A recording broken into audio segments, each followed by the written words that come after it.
प्यारे बच्चों नमस्कार। आप सभी का स्वागत है आपके अपने YouTube channel RWS civil services में। मेरा नाम है विनीत कुमार।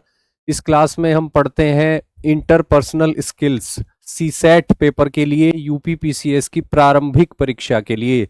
तो जल्दी से आ जाएंगे सभी बच्चे, बहुत ही महत्वपूर्ण क्लास होने वाली है।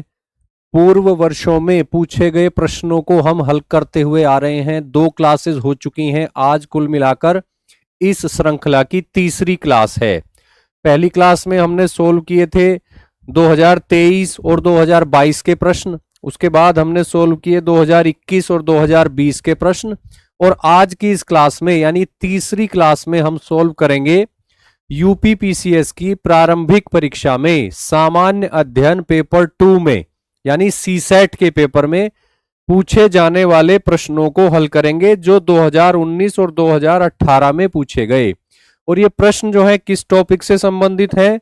ये अंतरवैयक्तिक कौशल से संबंधित है, संचार कौशल से संबंधित है, निर्णय लेने की प्रक्रिया से संबंधित है और समस्या समाधान से संबंधित है।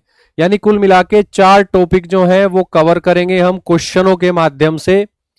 Decision making, problem solving, interpersonal skills और इसके अलावा कम्युनिकेशन स्किल्स। ठीक है बच्चों, तो जल्दी से आ जाएं सभी बच्चे, बहुत ही महत्वपूर्ण क्लास होने वाली है। यूपीपीसीएस सीसेट 2024 की तैयारी कराने के लिए ये कक्षा जो है आयोजित की गई है और कई सारे क्वेश्चन जो है रिपीट होते हैं यूपीपीसीएस की प्रारंभिक परीक्षा में। और अगर रिपीट भी नहीं होते तो लगभग उन्हीं संकल्पनाओं पर, उन्हीं सिद्धांतों पर कई बार क्वेश्चन जो है बन जाते हैं, जिन संकल्पनाओं पर, जिन सिद्धांतों पर पहले भी प्रश्न पूछे जा चुके हैं। इसलिए कोई भी बच्चा जो तैयारी कर रहा है यूपीपीसीएस की प्रारंभिक परीक्षा की, तो उसके लिए बेहद आवश्यक है कि वो पिछले 10 वर्षों में यूपीपीसीएस की प्रारंभिक परीक्षा में पूछे गए प्रश्नों को निश्चित रूप से हल कर ले, उनकी प्रैक्टिस कर ले, जिन कॉन्सेप्ट्स पर वो आधारित हैं उन कॉन्सेप्ट्स को समझ ले।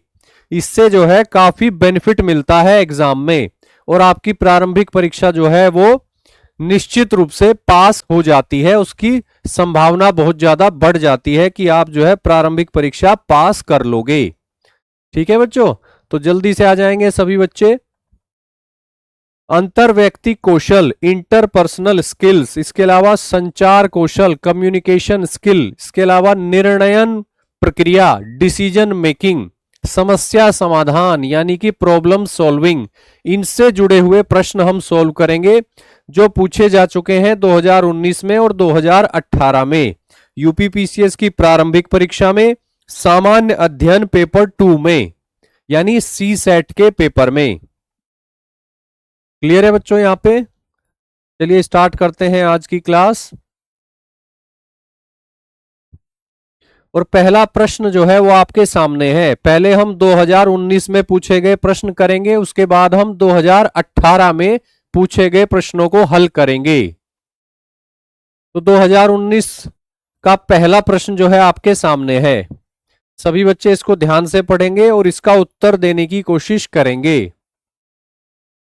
निम्नलिखित निर्णयन शैली में से किसमें अस्पष्टता के लिए निम्नतर सहनशीलता पाई जाती है? ये जो क्वेश्चन है ये निर्णयन शैली यानी डिसीजन मेकिंग पर आधारित है। निर्णयन शैली यानी डिसीजन मेकिंग पर आधारित है और पूछा गया है 4 या कहें कि 3 शैलियां आपको दी गई हैं डिसीजन मेकिंग की यानी निर्णयन शैलियां, और पूछा गया है कि इनमें से किसमें अस्पष्टता के लिए निम्नतर सहनशीलता होती है, यानी कि अस्पष्टता की गुंजाइश नहीं रखी जाती, यानी स्पष्टता होती है। ठीक है। In which of the following decision making style low tolerance for ambiguity is found? ठीक है, ऑप्शन दिए हैं विश्लेषणात्मक शैली, संप्रत्यात्मक शैली, निर्देशात्मक शैली। ठीक है, तो इसका आंसर क्या होगा बच्चों? 3 शैलियां यहां पर दी गई हैं, तो इसमें आंसर जो है वो है सी, निर्देशात्मक शैली। निर्देशात्मक शैली ये इस प्रश्न का सही उत्तर है, डायरेक्टिव स्टाइल। Directive style. ठीक है बच्चों, बाकी जो शैलियां दी गई हैं दोनों, इनमें अस्पष्टता के लिए उच्चतर सहनशीलता पाई जाती है। यानी विश्लेषणात्मक शैली में और संप्रत्यात्मक शैली में अस्पष्टता के लिए उच्चतर सहनशीलता पाई जाती है। तो राइट आंसर हो जाएगा निर्देशात्मक शैली, डायरेक्टिव स्टाइल। ठीक है बच्चों, और निर्देशात्मक शैली की जो डिसीजन मेकिंग होती है वो किस तरह की होती है? उसमें निर्णय लेने वाला व्यक्ति बहुत ही स्पष्ट तरीके से निर्णय लेता है। ठीक है, लॉजिकल वे में, रेशनल वे में और एफिशिएंट वे में, यानी कार्यकुशलता के साथ लॉजिकल तरीके से और तर्क संगत तरीके से निर्णय लिया जाता है। ठीक है, और इसमें अस्पष्टता के लिए निम्नतर सहनशीलता होती है, यानी कि स्पष्टता ज्यादा होती है, स्पष्टता ज्यादा रखी जाती है। क्लियर है बच्चों? यहां पे क्वेश्चन नंबर 1 आपको, डायरेक्टिव स्टाइल वाला व्यक्ति जो होता है वो अपने अनुभव, अपने ज्ञान और अपने तर्क वितर्क के आधार पर डिसीजन लेता है। ठीक है, तो एनालिटिकल स्टाइल जो हुआ यहां पे, एनालिटिकल स्टाइल में एम्बिग्यूटी के लिए हाई टॉलरेंस पाई जाती है, हाई टॉलरेंस। ठीक है, और इसी तरह कॉन्सेप्चुअल स्टाइल जो होता है उसमें भी एम्बिग्यूटी के लिए हाई टॉलरेंस पाई जाती है। लेकिन इस प्रश्न में पूछा है लो टॉलरेंस, तो राइट आंसर है सी, डायरेक्टिव स्टाइल, निर्देशात्मक शैली।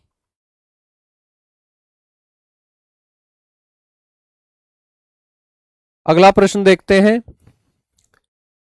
According to communication as interaction perspective, feedback is never intentional, always intentional, sometimes unintentional, और सी ऑप्शन है सेल्डम यूजफुल। ठीक है, फीडबैक का मतलब आप जानते ही होंगे, जब एक व्यक्ति किसी दूसरे व्यक्ति को संदेश भेजता है, यानी सेंडर जो है वो संदेश भेजता है रिसीवर को, तो रिसीवर जो होता है वो संदेश को प्राप्त करने के बाद, उसको समझने के बाद वो अपनी फीडबैक देता है, प्रतिपुष्टि करता है कि मुझे जो है संदेश मिला है और इस संदेश का ये अर्थ मैं समझ पाया हूं। ठीक है, तो फीडबैक, फीडबैक की यहां पर बात हो रही है, यानी प्रतिपुष्टि, प्रतिपुष्टि की यहां पर बात हो रही है। और यहां पे कम्युनिकेशन के एक मॉडल की बात हो रही है जिसे कहा जाता है इंटरेक्शन मॉडल। कम्युनिकेशन का इंटरेक्शन मॉडल, उस पर आधारित है ये प्रश्न। ठीक है, कम्युनिकेशन का इंटरेक्शन मॉडल, उस पर आधारित है ये प्रश्न। तो इसका राइट आंसर क्या होगा बच्चों? जल्दी से सोचिए। इसका राइट आंसर होगा डी, कभी कभी गैर इरादतन होती है। राइट आंसर इज डी, कभी कभी गैर इरादतन होती है। ठीक है बच्चों, राइट आंसर इज डी, कभी कभी गैर इरादतन होती है। Sometimes unintentional, sometimes unintentional. Clear है बच्चों? संप्रेषण अंतःक्रिया के रूप में परिप्रेक्ष्य के अनुसार प्रतिपुष्टि जो है वो कभी कभी गैर इरादतन होती है। According to communication as interaction perspective, यानी इसका मतलब है कि कम्युनिकेशन के इंटरेक्शन मॉडल में, कम्युनिकेशन के इंटरेक्शन मॉडल में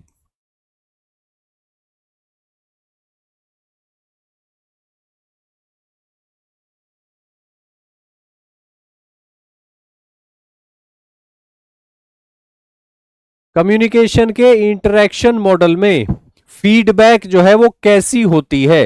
फीडबैक जो है वो कभी कभी गैर इरादतन होती है, समटाइम्स अनइंटेंशनल। क्लियर है बच्चों यहां पे इस क्वेश्चन का आंसर आपको?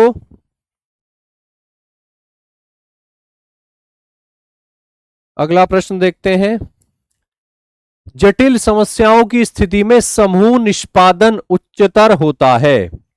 इन case of complex problems group performance higher in, यानी किस तरह के नेटवर्क में जटिल समस्या के समाधान के प्रोसेस में समूह का प्रदर्शन, समूह की परफॉर्मेंस जो है वो बेहतर होती है, अच्छी होती है। इसका आंसर जो है यहां पे देना है। बात हो रही है ग्रुप परफॉर्मेंस की। ग्रुप परफॉर्मेंस यानी एक ग्रुप है, समूह है लोगों का, उसको एक कॉम्प्लेक्स प्रॉब्लम यानी जटिल समस्या का समाधान करना है। तो किस तरह का नेटवर्क अपनाया जाए ताकि अच्छे परिणाम निकल कर आए, बेहतर रिजल्ट आए। ठीक है, केंद्रीकृत नेटवर्क में परफॉर्मेंस बेहतर होती है या प्रतिबंधित नेटवर्क में या समस्योन्मुख नेटवर्क में या विकेंद्रीकृत नेटवर्क में? किस तरह के नेटवर्क में जटिल समस्याओं के समाधान की प्रक्रिया में समूह का प्रदर्शन जो है वो उच्चतर होता है? उच्चतर यानी बेहतर, अच्छा, अच्छे रिजल्ट आते हैं। तो इसका आंसर हो जाएगा यहां पे D, decentralised network. Decentralised network, ठीक है बच्चों, डिसेंट्रलाइज्ड नेटवर्क। डिसेंट्रलाइज्ड नेटवर्क यहां पे हो जाएगा, यानी विकेंद्रीकृत नेटवर्क में। विकेंद्रीकृत नेटवर्क में, विकेंद्रीकृत नेटवर्क में क्या होता है कि जितने भी मेंबर्स होते हैं, समूह के जितने भी सदस्य होते हैं, प्रत्येक सदस्य को ज्यादा स्वायत्तता मिलती है, ज्यादा ऑटोनमी मिलती है, सेंस ऑफ ओनरशिप ज्यादा होती है। वो ज्यादा अपने तरीके से समस्या का समाधान करने की कोशिश कर सकता है। ठीक है, उसको बहुत ज्यादा कंट्रोल नहीं किया जाता, वो अपनी बुद्धि का, अपने अनुभव का खुलकर प्रयोग कर सकता है स्वायत्तता के साथ। ठीक है, जटिल समस्या के समाधान के प्रोसेस में समूह के जो सदस्य होते हैं वो ज्यादा कंट्रोल और ऑटोनमी, सेल्फ कंट्रोल और ऑटोनमी का अनुभव करते हैं, यानी स्वायत्तता से काम कर सकते हैं, उनको कार्य करने की स्वायत्तता मिलती है। इससे बेहतर परिणाम निकल के आते हैं, अच्छे निर्णय लिए जाते हैं और इससे इनोवेशन को बढ़ावा मिलता है। इनोवेशन को बढ़ावा मिलता है। ठीक है, तो विकेंद्रीकृत नेटवर्क जो है इसका उत्तर है। विकेंद्रीकृत नेटवर्क यानी डिसेंट्रलाइज्ड नेटवर्क। ठीक है, इसके अलावा और कई सारे फैक्टर हैं जिन पर निर्भर करती है किसी ग्रुप की परफॉर्मेंस, यानी किसी समूह की का प्रदर्शन, कोई समूह कैसा प्रदर्शन करता है। जैसे कि ग्रुप के साइज पर निर्भर करता है, ग्रुप कितना बड़ा है या बहुत ज्यादा छोटा है या फिर वो रीजनेबल साइज का है। इसके अलावा ग्रुप में कितनी विविधता है, कितनी तरह के अलग अलग टाइप के लोग हैं, उसमें अलग अलग संस्कृति वाले हैं, पुरुष भी हैं, महिलाएं भी हैं, डिफरेंट एज ग्रुप उसमें शामिल है। ठीक है ना, डिफरेंट एक्सपर्टीज वाले लोग समूह में शामिल हैं। तो समूह जितना ज्यादा डाइवर्स होता है, जितना ज्यादा विविधतापूर्ण होता है, उतना ही ज्यादा संभावना होती है कि जटिल समस्या के समाधान में ग्रुप जो है अच्छा प्रदर्शन करे, अच्छे रिजल्ट आए, अच्छा डिसीजन ले सके। ठीक है, और आज की क्लास में भी हम कई सारे क्वेश्चन हमारे सामने ऐसे आएंगे जो ग्रुप से संबंधित है, यानी लोगों का एक समूह जिन्हें एक जटिल समस्या का समाधान करना है। ठीक है, तो उससे जुड़े प्रश्न हम देखेंगे। पहला प्रश्न जो है वो तो हमारे सामने ही है। ठीक है, डिसेंट्रलाइज्ड नेटवर्क होना चाहिए, विकेंद्रीकृत नेटवर्क होना चाहिए।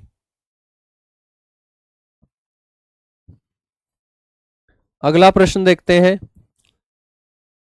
प्रभावी संप्रेषण में अवरोधक क्या है, यानी बाधाएं।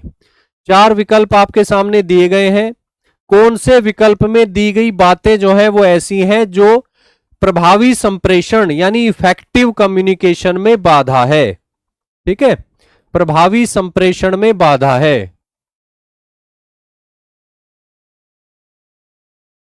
प्रभावी संप्रेषण में अवरोधक है यानी कि बाधा है। पहला ऑप्शन है नीति प्रवचन, निर्णय परक होना और सांत्वना प्रदायी टिप्पणियां। ठीक है। बी ऑप्शन है संवाद, सारांश और आत्म समीक्षा। सी ऑप्शन है सरल शब्दों का प्रयोग, शांत प्रतिक्रिया और रक्षात्मक अभिवृत्ति। व्यक्ति कथन, नजर मिलाना और सरल वर्णन, ये डी ऑप्शन है। ठीक है। हमें देखने हैं बैरियर्स यानी बाधाएं, प्रभावी संचार में बाधाएं हमें देखनी है। ठीक है। तो बाधाओं में क्या है कि मतलब जिसमें निगेटिव सेंस हो, ऐसा ऑप्शन हमें देखना है। तो ऐसा ऑप्शन कौन सा होगा? Moralising, being judgemental and comments of consolation, ये जो है इसका आंसर है। ठीक है। मोरलाइजिंग मतलब नीति प्रवचन, किसी को नैतिकता का उपदेश देना। अगर आप किसी को नैतिकता का उपदेश देने लगोगे तो उस व्यक्ति को अच्छा नहीं लगेगा, यह प्रभावी संचार में बाधक है। इसके अलावा बीइंग जजमेंटल यानी किसी के बारे में आप बहुत ज्यादा सोचे समझे विश्लेषण किए बिना जो है किसी निष्कर्ष पे पहुंच जाओगे, यानी आप जजमेंटल हो, जल्दी ही आप जो है किसी को अच्छा किसी को बुरा घोषित कर देते हो। ठीक है। तो जजमेंटल होना जो है यानी कि निर्णय परक होना, यह प्रभावी संप्रेषण में अवरोधक है, बाधक है। ओपन माइंड से जो कम्युनिकेशन किया जाएगा, खुले दिमाग से, वो प्रभावी होता है। ठीक है। इसके अलावा सांत्वना प्रदायी टिप्पणियां, ये भी प्रभावी संचार में बाधक हैं, बैरियर्स हैं प्रभावी संचार के। ठीक है। तो आंसर है इसका ए, इसका राइट आंसर जो है वो है A. Right answer is A. ठीक है। क्योंकि बाकी तीनों विकल्पों में तो जो चीजें दी गई हैं वो पॉजिटिव है, वो जो है प्रभावी संचार में बाधक नहीं है। ठीक है। जैसे व्यक्ति कथन, नजर मिलाकर बात करना, सरल भाषा में वर्णन करना, ठीक है, ये बाधक नहीं है।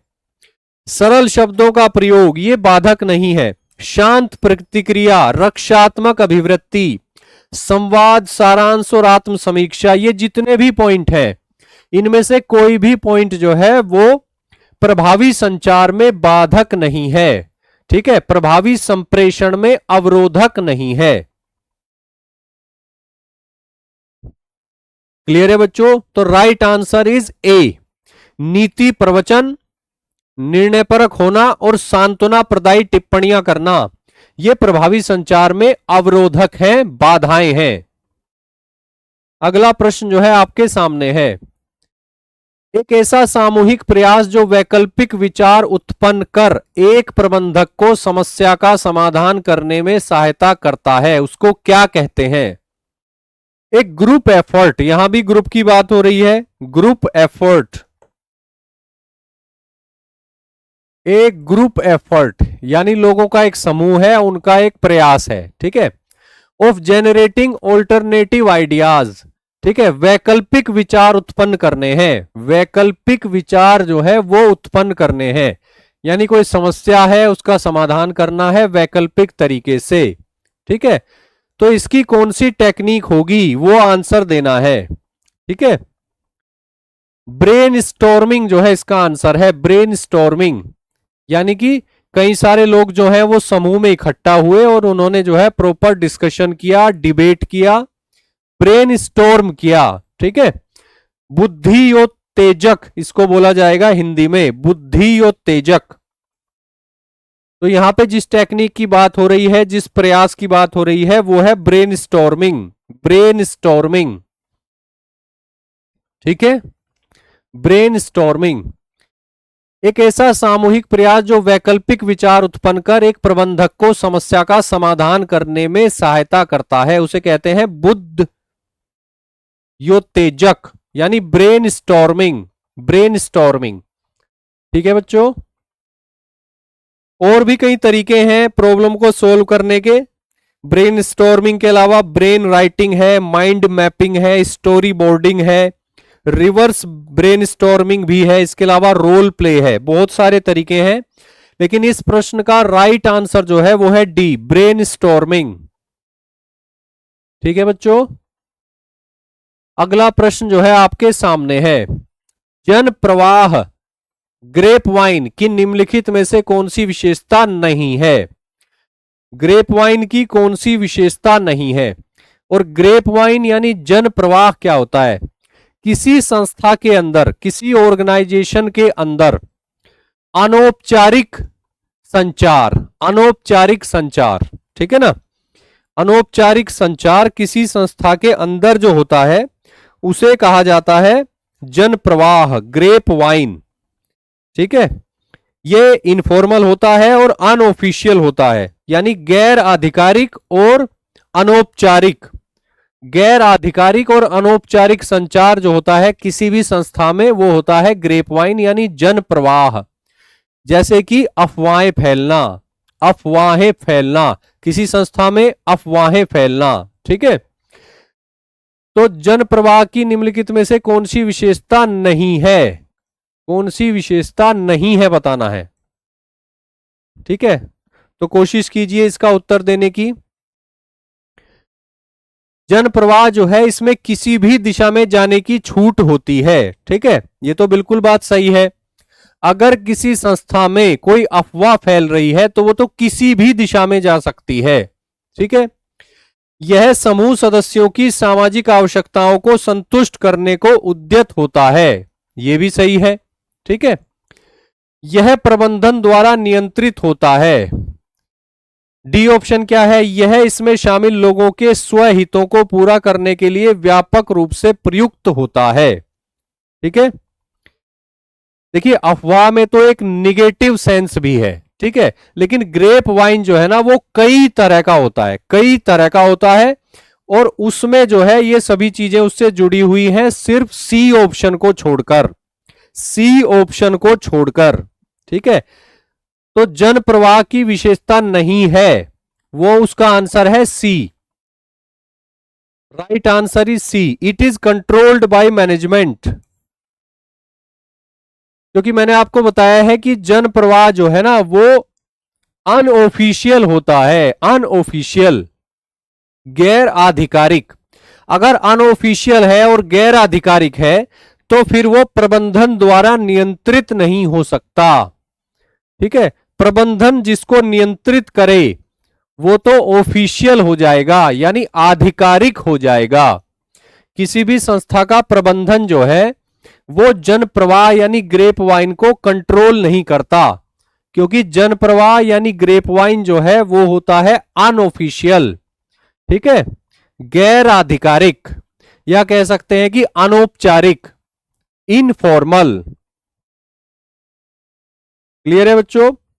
और इसमें बहुत स्पीड होती है। जन प्रवाह जो है ना ये बहुत तेजी से फैलता है, बहुत ही तेजी से फैलता है, और इसमें ट्रस्टवर्दी ये नहीं होता, ये ट्रस्टवर्दी नहीं होता, यानी विश्वास इस पर नहीं किया जा सकता।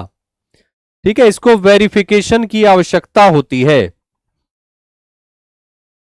तो बाकी तीनों विकल्पों में जो बात दी गई है वो जन प्रवाह यानी ग्रेप वाइन की विशेषता है, लेकिन ऑप्शन सी में जो बात है वो ग्रेप वाइन यानी कि जन प्रवाह की विशेषता नहीं है, और हमें वही विकल्प चुनना है जो नहीं है।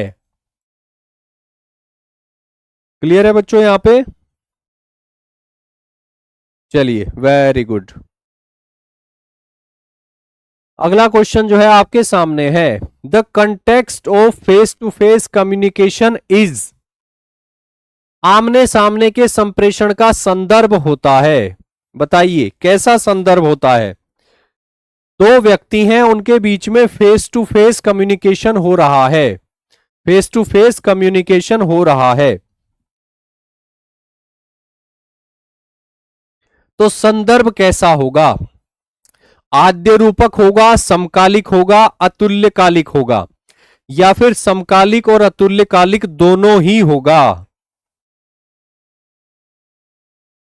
जब दो लोग आपस में बात कर रहे हो बिल्कुल फेस टू फेस, ठीक है ना, तो दोनों व्यक्ति जो हैं, या कह सकते हैं दोनों पार्टियां एक ही साथ उपस्थित होती हैं संचार में, संचार में एक ही साथ वे उपस्थित होती हैं। और फेस टू फेस कम्युनिकेशन जो है ये बेसिकली वर्बल कम्युनिकेशन का एक प्रकार है, verbal communication.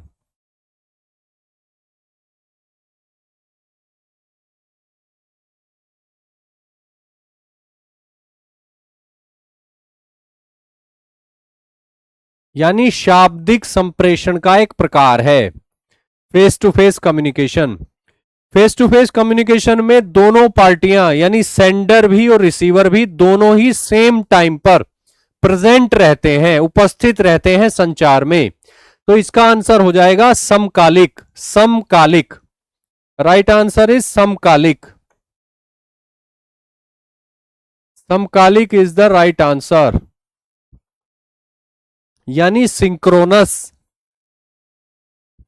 Face to face communication जो है वो सिंक्रोनस टाइप का कम्युनिकेशन होता है।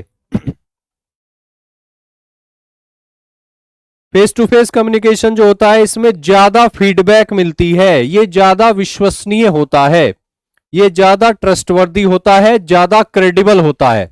इसमें ज्यादा फीडबैक जो है वो मिल जाती है।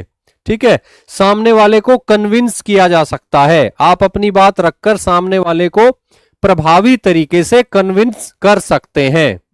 ठीक है, तो आमने सामने का जो संप्रेषण है यानी कि फेस टू फेस कम्युनिकेशन, ये समकालिक होता है, यानी सिंक्रोनस, सिंक्रोनस होता है। क्लियर है बच्चों यहां पे?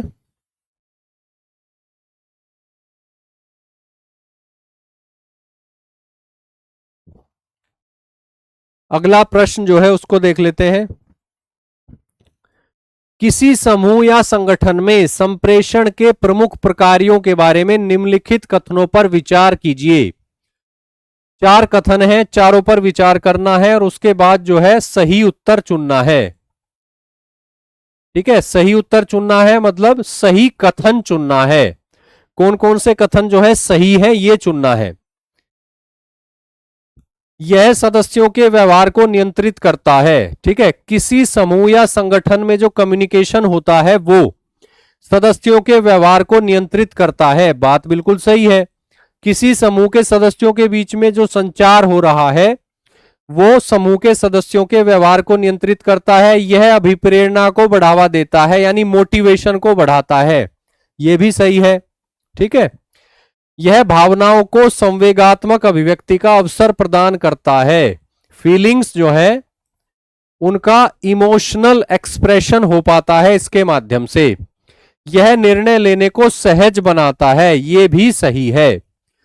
तो चारों विकल्प देखकर लग रहा है कि हमारा आंसर जो है वो हो पाएगा डी, यानी 1, 2, 3 और 4।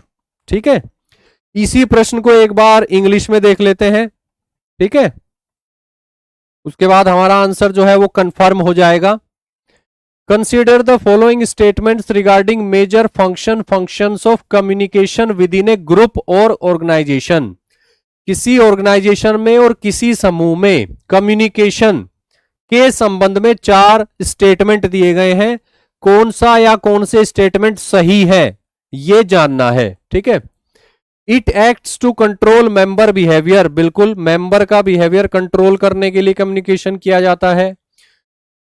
मोटिवेशन को बढ़ाने के लिए प्रयोग किया जाता है। ग्रुप में कम्युनिकेशन के माध्यम से इमोशनल एक्सप्रेशन हो पाता है फीलिंग्स का, यह भी सही है। और डिसीजन मेकिंग हो पाती है। तो चारों ही स्टेटमेंट जो है वो सही है, तो right answer is D, right answer is D. ठीक है, हिंदी वाले क्वेश्चन में भी राइट आंसर डी लगा देते हैं। ठीक है, right answer is D. Clear है बच्चों? चारों ही स्टेटमेंट जो है वो सही हैं। अगला प्रश्न जो है आपके सामने है, अंतरवैयक्तिक संप्रेषण का एक अन्य नाम है, अन्य नाम है। ठीक है, another name of interpersonal communication is, बताइए कौन सा? राइट आंसर क्या है, सोचिए। अंतरवैयक्तिक संप्रेषण का एक अन्य नाम है जन संप्रेषण, द्विक संप्रेषण, त्रयात्मक संप्रेषण या फिर अनुज्ञात्मक संप्रेषण। इंग्लिश में भी पढ़ लीजिए एक बार। Mass communication, dyadic communication, triadic communication, permissive communication. इसका राइट आंसर होगा बच्चों बी, डियाडिक कम्युनिकेशन, यानी कि द्विक संप्रेषण। द्विक संप्रेषण यानी दो व्यक्तियों के बीच में संचार। ठीक है, इंटरपर्सनल कम्युनिकेशन को यानी अंतरवैयक्तिक संप्रेषण को दो व्यक्तियों के बीच का संचार भी कहा जाता है, यानी दो व्यक्तियों के बीच संप्रेषण, और दो से ही बना है द्विक, द्विक द्विक संप्रेषण। ठीक है, डियाडिक कम्युनिकेशन इसी को बोला जाता है। क्लियर है बच्चों यहां पे? और इसमें शामिल होता है फेस टू फेस कम्युनिकेशन, साक्षात्कार, टेलीफोन के द्वारा कम्युनिकेशन, किसी को निर्देश देना, फीडबैक। ठीक है, और ये वर्बल और नॉन वर्बल दोनों ही तरह का हो सकता है। इंटरपर्सनल कम्युनिकेशन जो होता है इसके अंतर्गत दो व्यक्तियों के बीच में या दो पार्टियों के बीच में सूचना का, विचारों का, भावनाओं का, अभिव्यक्तियों का आदान प्रदान किया जाता है। ये टू वे प्रोसेस है, टू वे प्रोसेस। ठीक है, और ये वर्बल नॉन वर्बल दोनों तरह का हो सकता है।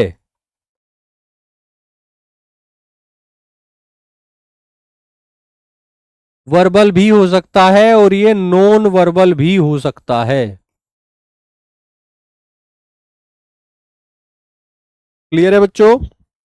शाब्दिक और अशाब्दिक दोनों तरह का हो सकता है, और ये टू वे इंटरेक्शन होता है, टू वे इंटरेक्शन।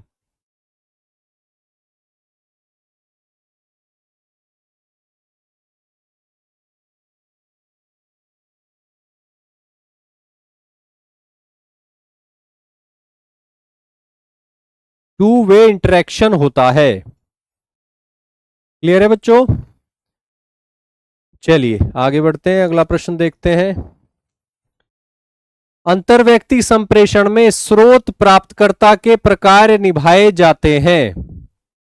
ठीक है, अंतर्वैयक्तिक संप्रेषण में स्रोत और प्राप्तकर्ता के प्रकार निभाए जाते हैं। दूसरे व्यक्ति के द्वारा, प्रत्येक व्यक्ति के द्वारा, तीसरे पक्ष के द्वारा, तटस्थ पक्ष के द्वारा। ठीक है, क्वेश्चन को पढ़िए, क्वेश्चन को एक बार इंग्लिश में भी पढ़िए। इस तरह के प्रश्नों को सोल्व करने के लिए इंग्लिश में पढ़ना भी आवश्यक होता है, मैं आपको पहले भी बता चुका हूं। ठीक है, हिंदी काफी जटिल होती है इन प्रश्नों की, और ये प्रश्न जो है ये वेस्टर्न कंट्रीज में जो रिसर्च वगैरह की गई है उसके आधार पर बनाए जाते हैं। तो रिसर्च यानी अनुसंधान और शोध जो हुआ है साइकोलॉजी पर और उससे जुड़े हुए मुद्दों पर, वो इंग्लिश में ही हुआ है। और ये जितने भी टॉपिक हम पढ़ते हैं, जिन पर क्वेश्चन आ रहे हैं, इन पर रिसर्च भी वही हुई है वेस्टर्न कंट्रीज में। तो क्वेश्चन जो है वो बनते हैं इंग्लिश में, उसके बाद उनको हिंदी में ट्रांसलेट किया जाता है। ठीक है, तो ट्रांसलेट होके जो निकल के आता है वो उतना ज्यादा परफेक्ट नहीं होता, वो जटिल हो जाता है।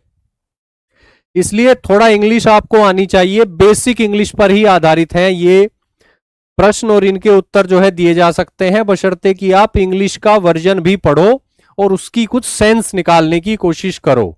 ठीक है, in interpersonal communication the functions of source receiver are performed by, ठीक है, other individual, each individual, third party, neutral party. Right answer है ईच इंडिविजुअल, प्रत्येक के द्वारा, ईच इंडिविजुअल, प्रत्येक व्यक्ति के द्वारा। ठीक है, अंतरवैयक्तिक संचार। ठीक है, इसमें क्या है कि सोर्स और रिसीवर जो है वो दोनों भूमिकाएं निभाते हैं। सोर्स और रिसीवर दोनों भूमिकाएं निभाते हैं। एक बार वो सूचना को भेजता है, दूसरी बार जो है सूचना प्राप्त करने के बाद रिसीवर जो है फीडबैक वापस भेजता है। तो एक साथ दोनों व्यक्ति दोनों तरह की भूमिकाएं निभाते हैं। ठीक है, यही बात यहां पर पूछी गई है। In interpersonal communication the functions of source receiver are performed by each individual, यानी एक व्यक्ति जो है पहले वो सोर्स होता है, फिर वो रिसीवर होता है। दूसरा व्यक्ति जो है पहले वो रिसीवर होता है, उसके बाद उसी को सोर्स की भूमिका भी निभानी होती है। यानी दोनों जो पक्ष शामिल हैं संचार में, वो दोनों तरह की भूमिका निभाते हैं टाइम टाइम पर। ठीक है, सोर्स की भूमिका भी दोनों निभाते हैं और रिसीवर की भूमिका भी दोनों निभाते हैं। और इसीलिए राइट आंसर है प्रत्येक व्यक्ति के द्वारा। अंतर्वैयक्तिक संप्रेषण में स्रोत प्राप्तकर्ता के प्रकार निभाए जाते हैं, या कह सकते हैं कार्य निभाए जाते हैं प्रत्येक व्यक्ति के द्वारा, बाय ईच इंडिविजुअल। क्लियर है बच्चों यहां पे?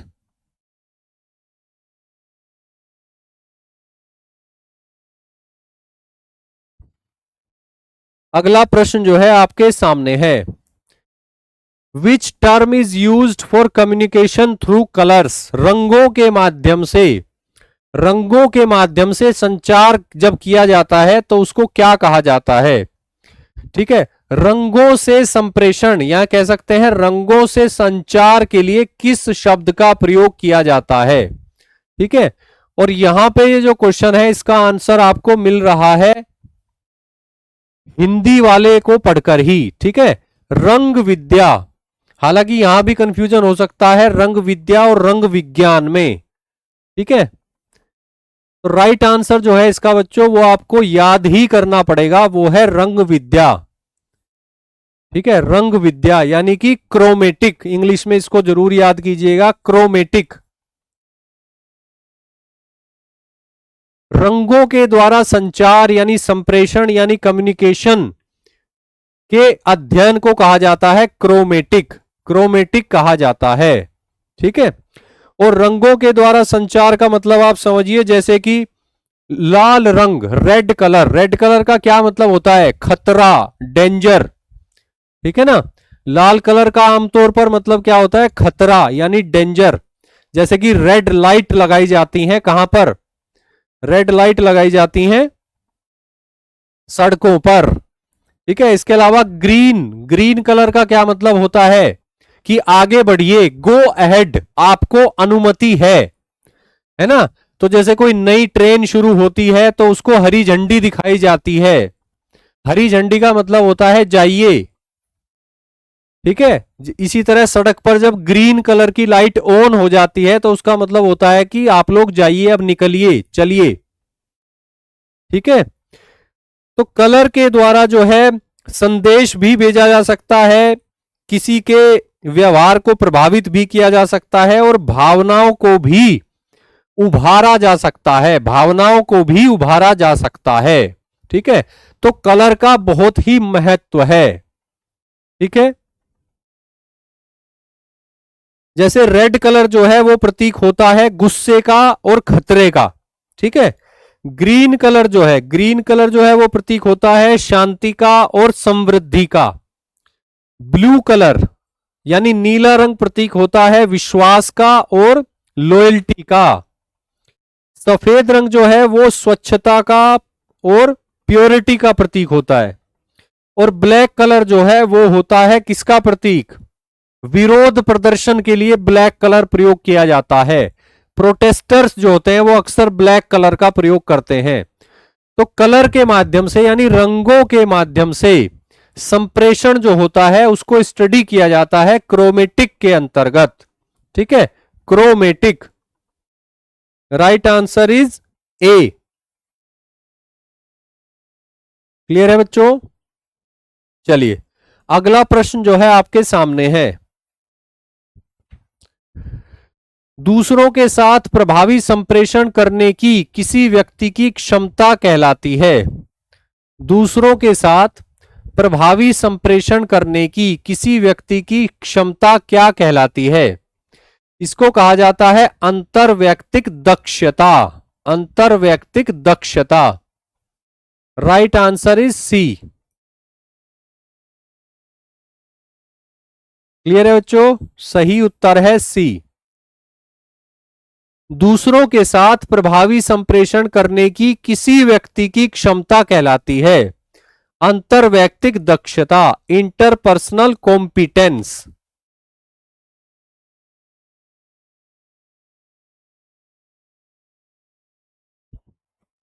क्लियर है बच्चों यहां पे?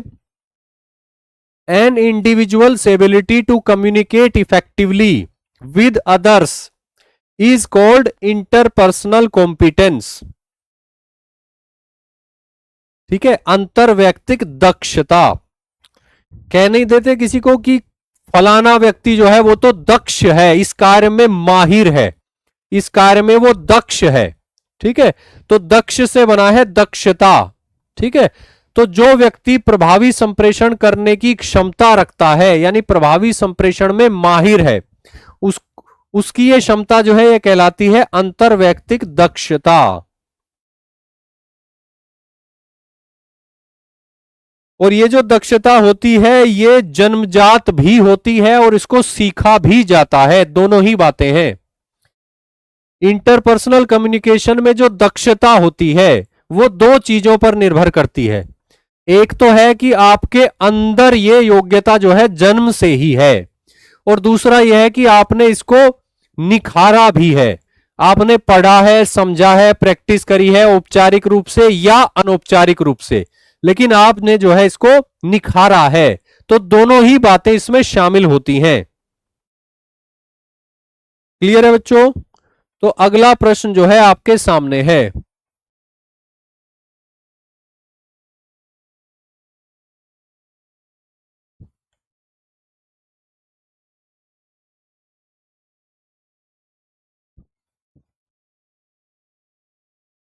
जब आप अन्य अभिविन्यासित हो जाते हैं तो आप, ठीक है, अन्य अभिविन्यासित काफी जटिल शब्द है, तो इसका अर्थ समझने के लिए आप इंग्लिश देखिए।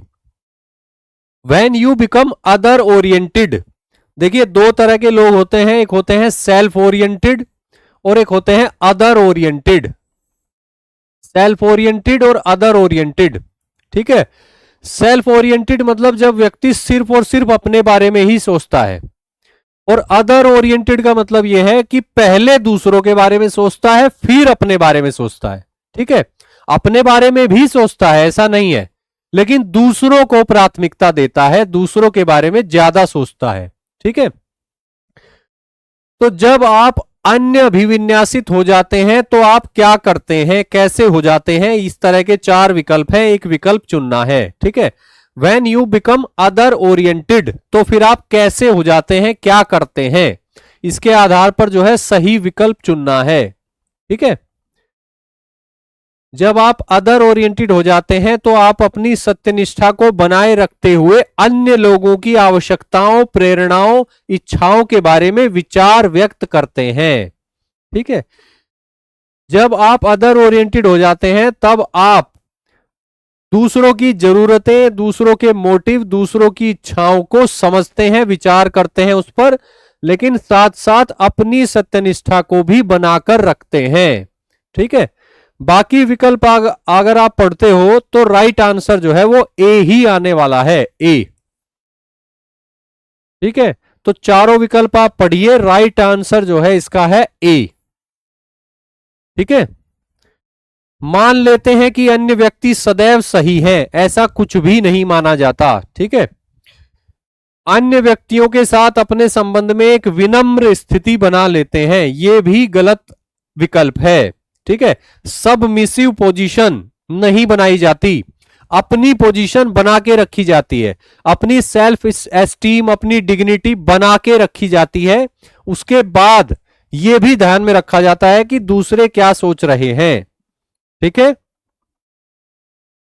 ऑडियंस पर फोकस किया जाता है, ऑडियंस के हिसाब से मैसेज को अडेप्ट किया जाता है, दूसरे के प्रति करुणा में रहा जाता है और सम्मानजनक व्यवहार किया जाता है, दूसरे के अनुभव के आधार पर चीजों को देखने की कोशिश की जाती है, और यह माना जाता है कि दूसरे भी गलती कर सकते हैं, दूसरे भी गलतियां कर सकते हैं।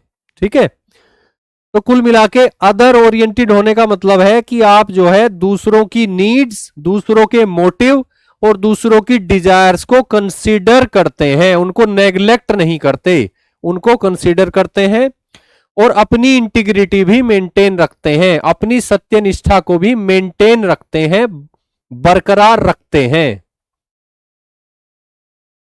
क्लियर है बच्चों? चलिए अगला प्रश्न जो है आपके सामने है। समस्त अंतर्वैयक्तिक संप्रेषण का अभिभावी विचारणीय तत्व होता है। बताइए कौन सा होता है।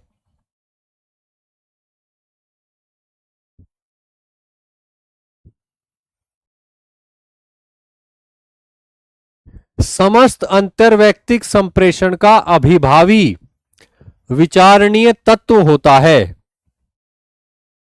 लोचनशीलता, ठीक है, अमूर्तता, विस्थापन और संदर्भ। फ्लेक्सिबिलिटी, एब्स्ट्रैक्शन, डिस्प्लेसमेंट या कंटेक्स्ट। देखिए किसी भी तरह का इंटरपर्सनल कम्युनिकेशन हो वो एक न एक संदर्भ में होता है, ठीक है, कंटेक्स्ट में ही वो घटित होता है। तो राइट आंसर जो है वो है डी।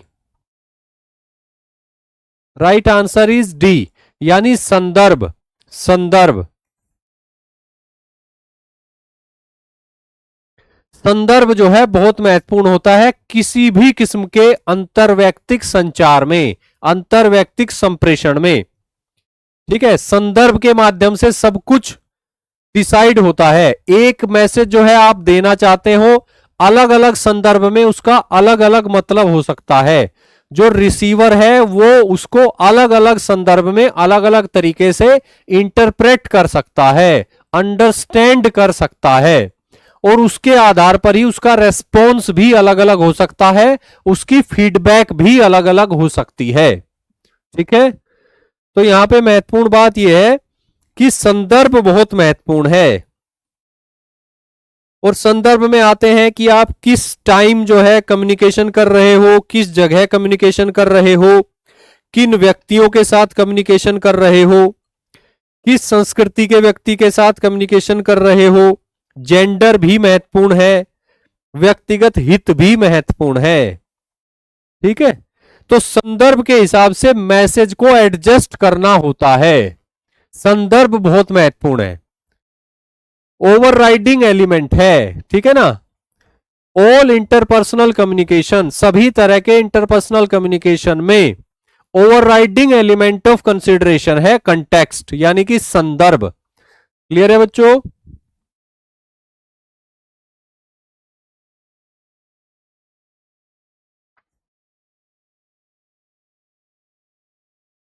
अगला प्रश्न जो है आपके सामने है। निम्नलिखित में से कौन सा समूह, निम्नलिखित में से कौन सा समूह सदस्यों द्वारा प्रभावी निर्णय निर्माण के संदर्भ में हानिकारक हो सकता है। यहां पे बात हो रही है समूह के सदस्यों के द्वारा निर्णय की, समूह के सदस्यों के द्वारा निर्णय की, ठीक है। और निर्णयन कैसा होना है, निर्णयन होना है प्रभावी, प्रभावी हो, ठीक है। समूह के सदस्य जो है प्रभावी निर्णय लेने में असफल हो जाएं, यानी उनको हानि पहुंचा दे। कौन सा फैक्टर ऐसा होता है जो एक समूह के सदस्यों को प्रभावी निर्णय निर्माण के संदर्भ में नुकसान पहुंचाता है, हानिकारक होता है। बताइए, सभी बच्चे बताएंगे विचार करके। Which one of the following may be harmful in terms of effective decision making by the group members? Group के द्वारा डिसीजन मेकिंग की बात हो रही है, समूह के सदस्यों के द्वारा डिसीजन मेकिंग की बात हो रही है, ठीक है। और ऑप्शन क्या है, ऑप्शन है चरम सख्तीशीलता, ठीक है, लक्ष्य के प्रति समर्पण, ईमानदारी और विश्वसनीयता, प्रभावी प्रशिक्षण और अनुभव।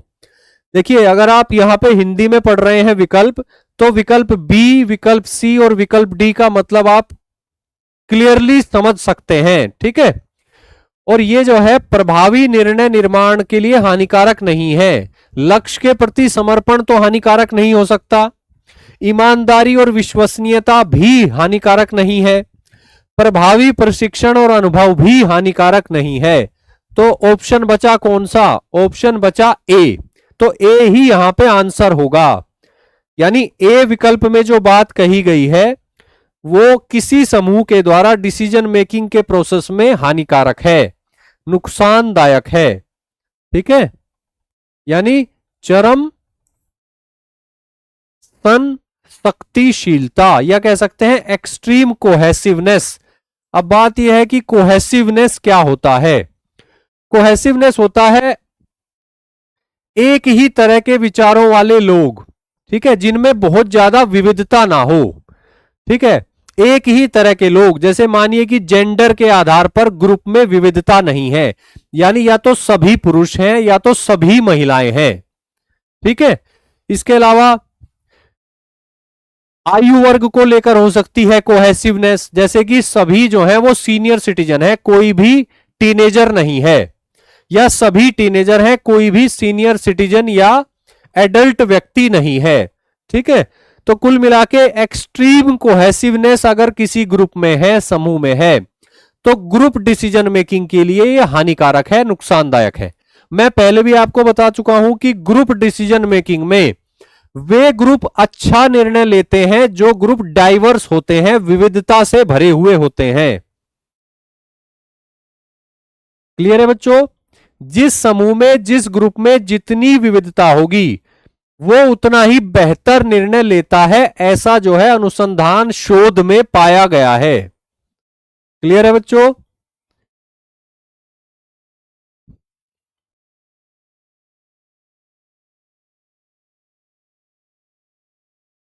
तो यहां पे कमिटमेंट फॉर द गोल, ये तो लाभदायक है।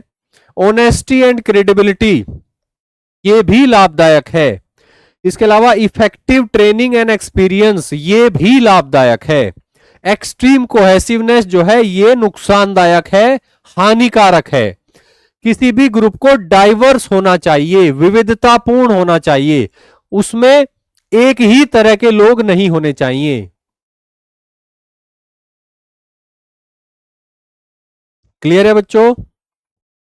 अगला प्रश्न जो है देख लेते हैं। निर्णय लेने का पहला चरण कौन सा होता है? First step in decision making is, decision making का पहला स्टेप क्या होता है? जल्दी से बताएंगे सभी बच्चे।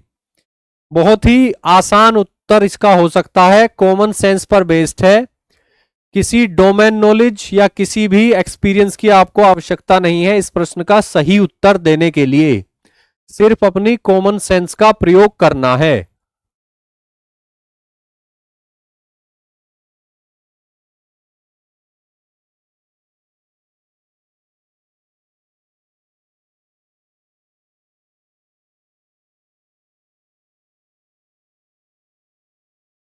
और राइट आंसर जो है यहां पे क्या होने वाला है, जल्दी बताएंगे सभी बच्चे।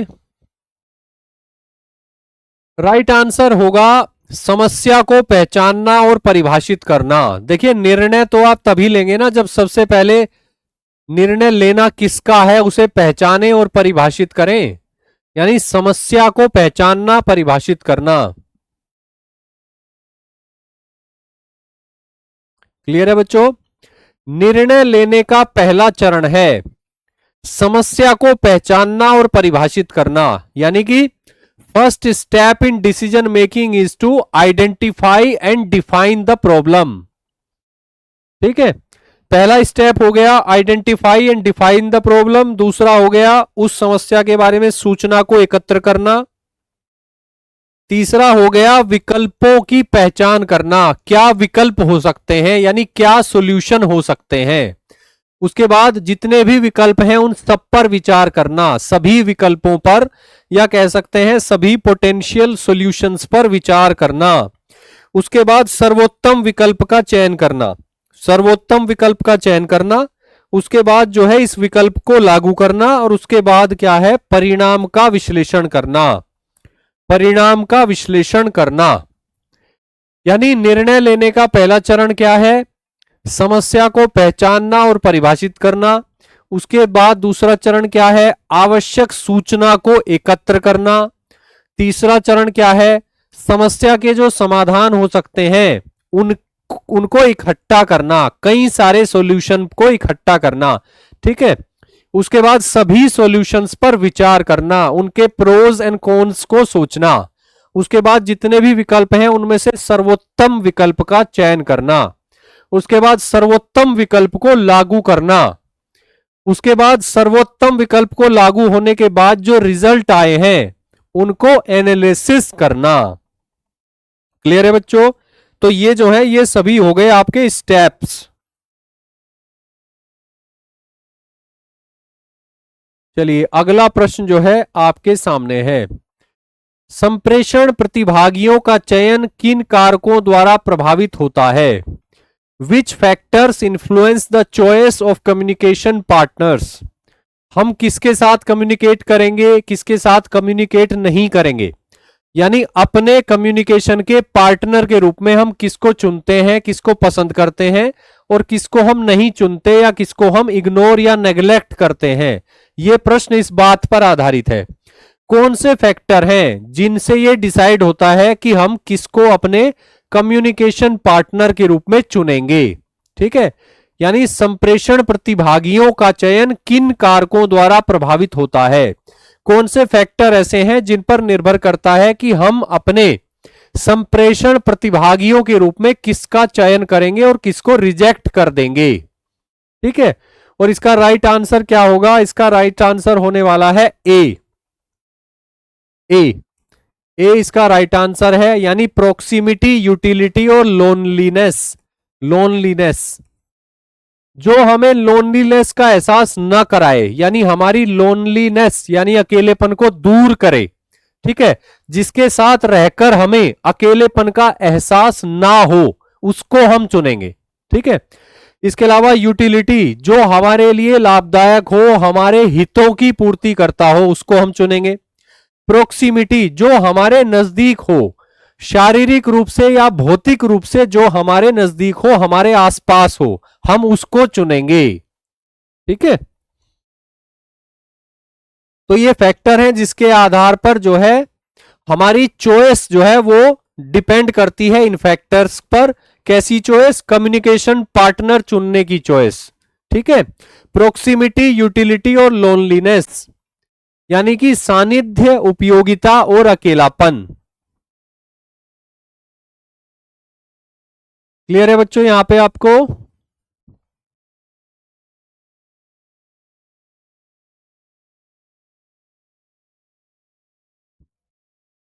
चलिए अगला जो है प्रश्न देख लेते हैं, निम्नलिखित में से किस निर्णय निर्माण तकनीक में विचारों का योगदान देने के लिए संरचित नियम समाहित होते हैं? ध्यान से पढ़िए प्रश्न को, हिंदी में भी और इंग्लिश में भी। निम्नलिखित में से किस निर्णय निर्माण तकनीक में विचारों का योगदान देने के लिए संरचित नियम समाहित होते हैं? ठीक है, विच of the following decision making technique involves structured rules for generating ideas? और इसका राइट आंसर होने वाला है सी, नामिक समूह तकनीक। सी इज द राइट आंसर, नामिक समूह तकनीक, nominal group technique, nominal group technique. ठीक है, नॉमिनल ग्रुप टेक्निक में क्या होता है? नॉमिनल ग्रुप टेक्निक जो है ये एक डिसीजन मेकिंग टेक्निक है जिसमें आइडियाज जनरेट करने के लिए स्ट्रक्चर्ड रूल्स जो है दिए होते हैं, स्ट्रक्चर्ड रूल्स। क्लियर है बच्चों? राइट आंसर इज सी, नामिक समूह तकनीक। इसमें क्या होता है, बहुत ही सिस्टमेटिक तरीके से कार्य होता है। एक समूह होता है, उनको एक समस्या जो है दे दी जाती है, उस समस्या पर सभी लोग अलग अलग अपने विचार जो है उनको राइट डाउन कर लेते हैं, लिख लेते हैं। उसके बाद जो है अपने अपने विचार रखते हैं, एक एक करके अपने विचार रखते हैं, कोई दूसरा हस्तक्षेप नहीं करता। उसके बाद जब सब एक एक करके अपने विचार रख चुके होते हैं, उसके बाद सब लोग जो है डिस्कस करते हैं, सब लोग आपस में डिस्कशन करते हैं अपने विचारों को लेकर और दूसरों के विचारों को लेकर। उसके बाद जो है सभी अपने पसंद के आइडिया को चुनते हैं, अपने पसंद के आइडिया को चुनते हैं, चाहे वो उनका आइडिया हो चाहे दूसरे का आइडिया हो। ठीक है, और उसके बाद जो है अंतिम डिसीजन दिया जाता है कि कौन सा सॉल्यूशन सेलेक्ट किया गया है। यानी पहले समस्या को इंट्रोड्यूस कराया जाता है, उसके बाद जो है साइलेंटली वो अपना अपना जो है विचार रखते हैं, उसके बाद एक एक करके अपने विचारों को वो पेश करते हैं समूह के सामने। उसके बाद सबके विचारों पर सामूहिक डिस्कशन होता है और उसके बाद वो मतदान करते हैं। और मतदान में जिसके आइडिया को सबसे ज्यादा मत मिलते हैं वो आइडिया चुन लिया जाता है। ठीक है, उस संबंध में निर्णय ले लिया जाता है। ठीक है, ये एक ऐसा डिसीजन मेकिंग टेक्निक है जिसमें सभी के विचार ले लिए जाते हैं और उसके बाद भी डिसीजन जल्दी हो जाता है। सभी के विचार ले लिए जाते हैं और उसके बावजूद ज्यादा समय नहीं लगता, क्विक डिसीजन हो जाता है। तो राइट आंसर इज नामिक समूह तकनीक, नॉमिनल ग्रुप टेक्निक। क्लियर है बच्चों? चलिए अगला क्वेश्चन आपके सामने है। The mental function which does not help in problem solving is. कौन सा मेंटल फंक्शन ऐसा है जो प्रॉब्लम सॉल्विंग में हेल्प नहीं करता, यानी प्रॉब्लम सॉल्विंग में बाधक है। और पिछली क्लासेस जिन बच्चों ने अटेंड करी होगी वो इसका आंसर दे सकते हैं, क्योंकि ये कॉन्सेप्ट है जो हम डिस्कस कर चुके हैं पहले भी। वो है फंक्शनल फिक्स्डनेस यानी प्रकार्यात्मक निरूपण। ये जो फैक्टर है ये एक निगेटिव फैक्टर है। ठीक है, ये प्रॉब्लम सॉल्विंग में बाधा डालता है, यानी ये प्रॉब्लम सॉल्विंग में हेल्प नहीं करता। तो हमारे प्रश्न का उत्तर होने वाला है बी, यानी फंक्शनल फिक्स्डनेस जो है हमारे प्रश्न का उत्तर होने वाला है। क्लियर है बच्चों यहां पे सभी को? वह कौन सी मानसिक प्रक्रिया है जो समस्या समाधान में सहायक नहीं है? तो हमें वो देखना है जो निगेटिव फैक्टर है। निगेटिव फैक्टर कौन सा है? प्रकार्यात्मक निरूपण, फंक्शनल फिक्स्डनेस।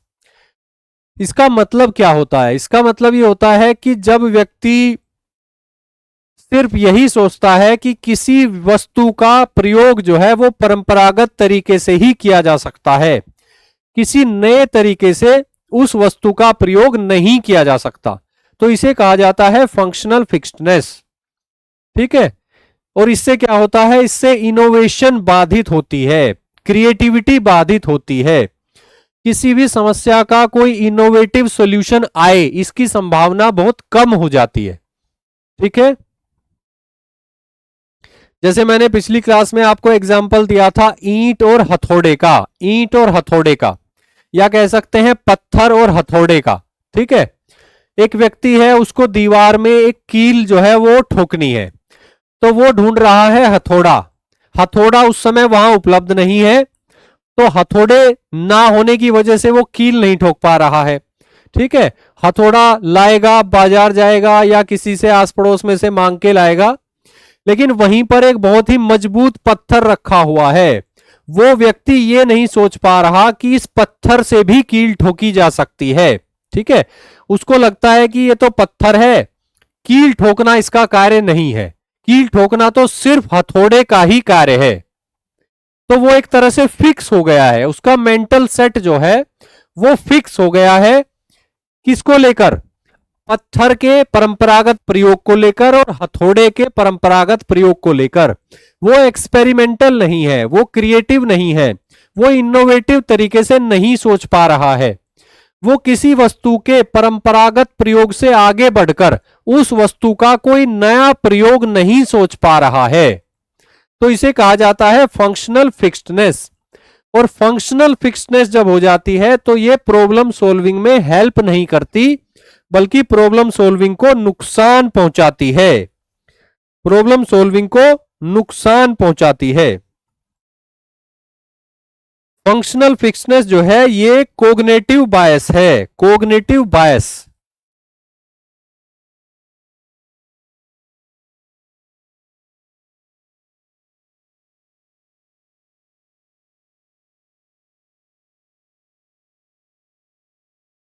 ये एक तरह का कोग्निटिव बायस है।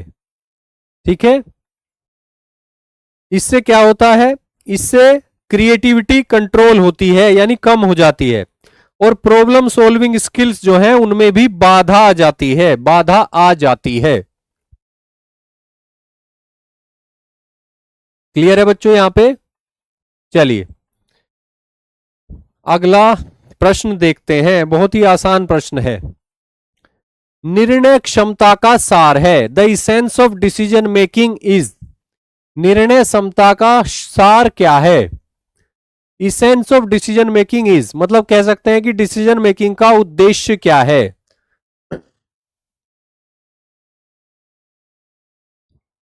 डिसीजन मेकिंग जब हम करते हैं तो हम क्या करते हैं? बेसिकली हम अनेक विकल्पों में से सर्वोत्तम विकल्प का चयन करते हैं।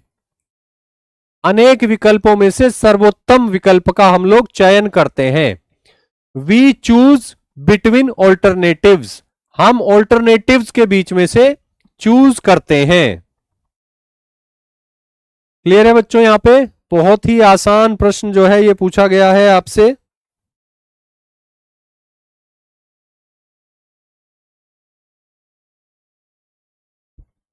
क्लियर है बच्चों?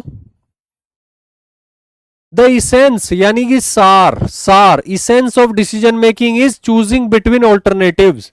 विकल्पों के मध्य चयन करना जो है ये निर्णय क्षमता का सार है। क्लियर है बच्चों यहां पे? चलिए आगे बढ़ते हैं। अगला प्रश्न जो है आपके सामने है, कालिक संप्रेषण का अध्ययन किया जाता है। कालिक मतलब काल से संबंधित, काल मतलब टाइम से संबंधित। ठीक है, संचार में समय का क्या महत्व होता है? समय का, टाइमिंग का। ठीक है, संचार में समय का क्या महत्व होता है? The study of temporal communication is known as, इसको क्या कहा जाता है? कालिक संप्रेषण का अध्ययन क्या कहलाता है? ठीक है, इसको क्या कहा जाता है? इसको कहा जाता है क्रोनेमिक्स। क्रोनेमिक्स, क्रोनेमिक्स जो है इसका आंसर है। आंसर तो आपको याद ही करना पड़ेगा। ठीक है, क्रोनेमिक्स। कालिक संप्रेषण का मतलब क्या है कि कम्युनिकेशन में समय का महत्व, समय को कैसे प्रयोग किया जाए। जैसे आप अगर अपने किसी परिचित या अपने किसी परिवार के सदस्य को बर्थडे विश करना चाहते हैं, बर्थडे, तो ये महत्वपूर्ण बात है कि आप उसी दिन विश करें जिस दिन उसका बर्थडे है। ठीक है, तो हो गई ना टाइम की महत्ता। और इससे भी आगे बढ़कर हम लोग कोशिश करते हैं, आप भी कोशिश करते होंगे कि जो व्यक्ति आपको जितना ज्यादा अजीज है, जितना ज्यादा आपको उससे आपको लगाव है, आप कोशिश करते होंगे कि जल्दी से जल्दी उसे विश किया जाए।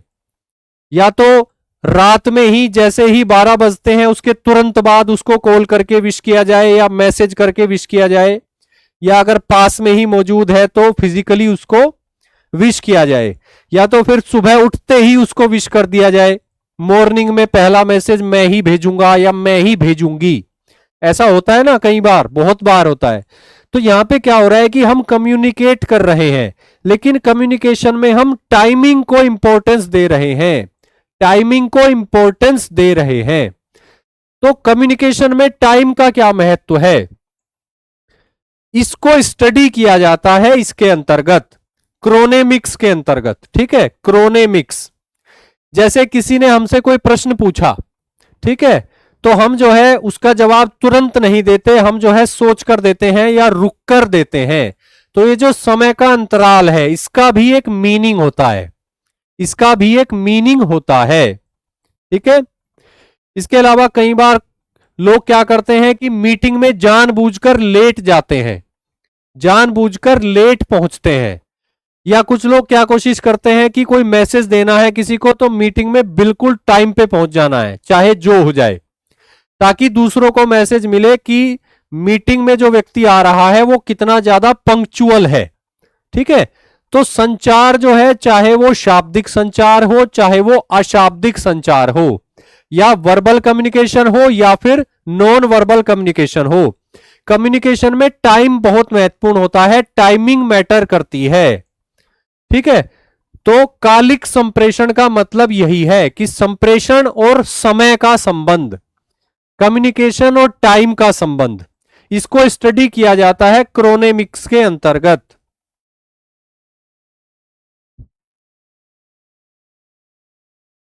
क्लियर है बच्चों?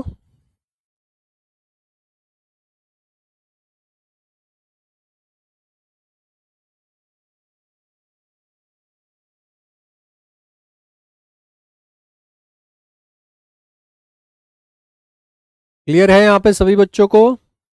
चलिए अगला प्रश्न देखते हैं। निम्नलिखित में से कौन सा एक निर्णय के परिणाम की व्यक्तिनिष्ठ संभाव्यता के अनुमान का नियम नहीं है? Which one of the following is not a rule for estimating the subjective probability of outcomes of any decision? Subjective probability क्या होती है? Subjective probability,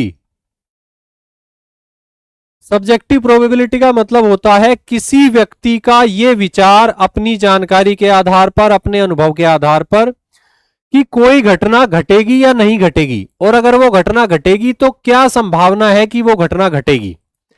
यानी अगर मानकर चले कि वर्तमान संदर्भ की अगर बात करें तो काफी ज्यादा तनावपूर्ण स्थिति है इजराइल और ईरान के बीच में। इजराइल और ईरान के बीच में काफी ज्यादा तनावपूर्ण स्थिति है, आप सभी समाचार पत्र पढ़ रहे होंगे, ठीक है। अब इसमें सबकी अपनी सब्जेक्टिव प्रोबेबिलिटी है। अगर मैं आपसे पूछूं कि आप बताइए कि क्या संभावना लगती है कि इजराइल और ईरान के बीच सीधा युद्ध छिड़ जाएगा, सीधा युद्ध छिड़ जाएगा, ठीक है, तो आप कह सकते हैं नहीं छिड़ेगा। कोई कहेगा कि निश्चित रूप से छिड़ने ही वाला है 2-4 दिन में। कोई कहेगा कि 50-50 है, हो सकता है छिड़ जाए, हो सकता है ना छिड़े, ठीक है। तो इसको कहा जाएगा सब्जेक्टिव प्रोबेबिलिटी। और सब्जेक्टिव प्रोबेबिलिटी जो होती है ये प्रत्येक व्यक्ति की किसी भी घटना के बारे में अलग अलग हो सकती है।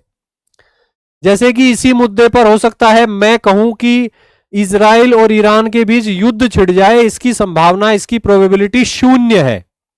आप में से कोई व्यक्ति कह सकता है कि यह जरूर छिड़ेगा और इसकी प्रोबेबिलिटी 100% है, यानी प्रोबेबिलिटी 1 है, ठीक है। तो यह होता है सब्जेक्टिव प्रोबेबिलिटी, जो प्रत्येक व्यक्ति की अलग अलग हो सकती है और यह समय के साथ बदलती भी है। हो सकता है किसी मुद्दे को लेकर मेरी सब्जेक्टिव प्रोबेबिलिटी आज जो है वो 0 हो और हो सकता है कल वो 1 हो जाए, ठीक है। तो इस प्रश्न का राइट आंसर जो है वो है ए, उपयोगिता का आकलन,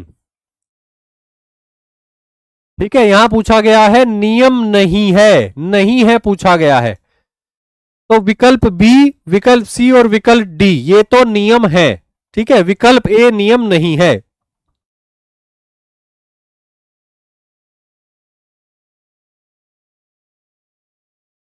निम्नलिखित में से कौन सा एक किसी निर्णय के परिणाम की व्यक्तिनिष्ठ संभाव्यता के अनुमान का नियम नहीं है? राइट आंसर इज ए, ठीक है। असेसिंग यूटिलिटी ये नियम नहीं है। क्लियर है बच्चों सभी को?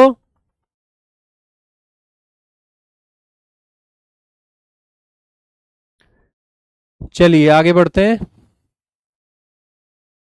अब हम देखेंगे वर्ष 2018 के प्रश्न। वर्ष 2018 के प्रश्न जो है अब हम देखने वाले हैं।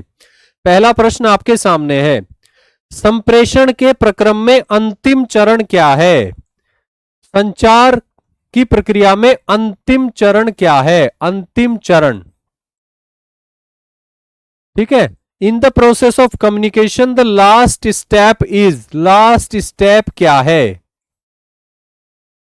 और राइट आंसर जो है आप लोग दे सकते हैं।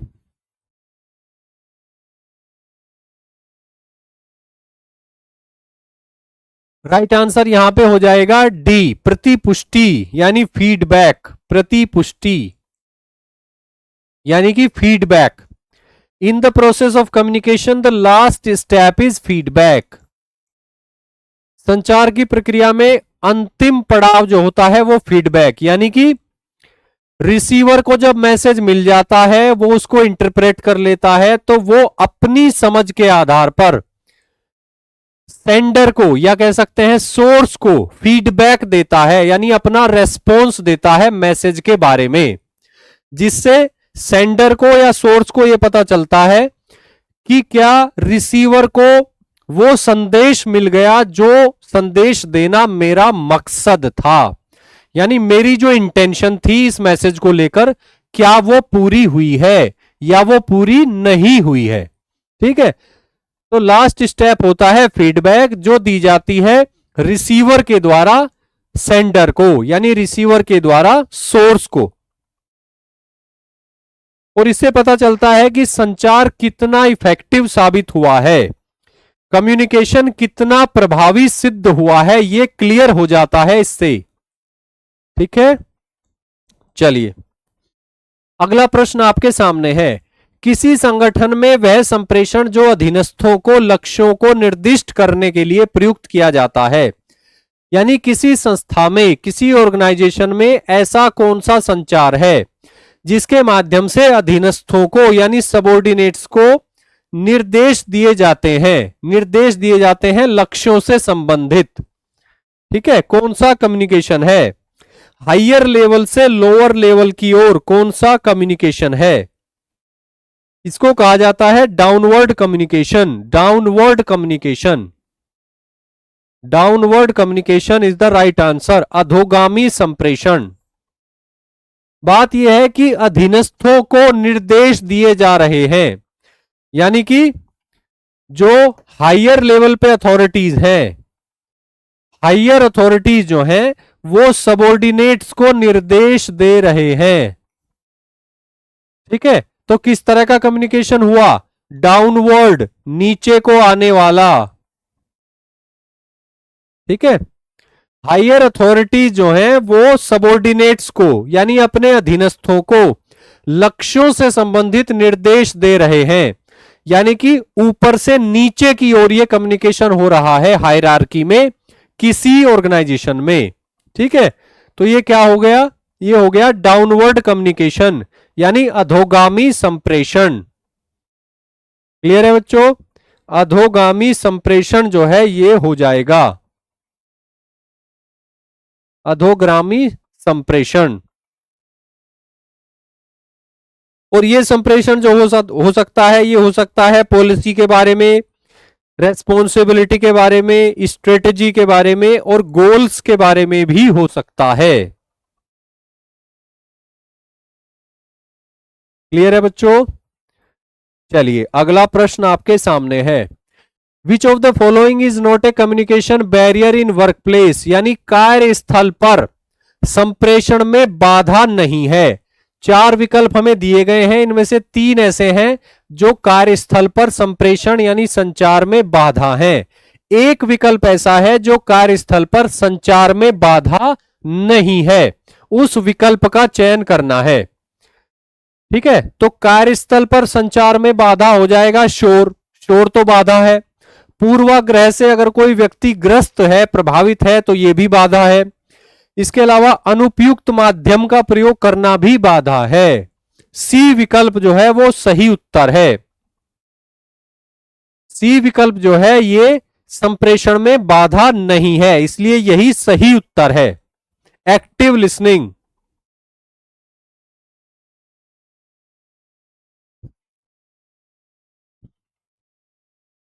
क्लियर है बच्चों, यहां पे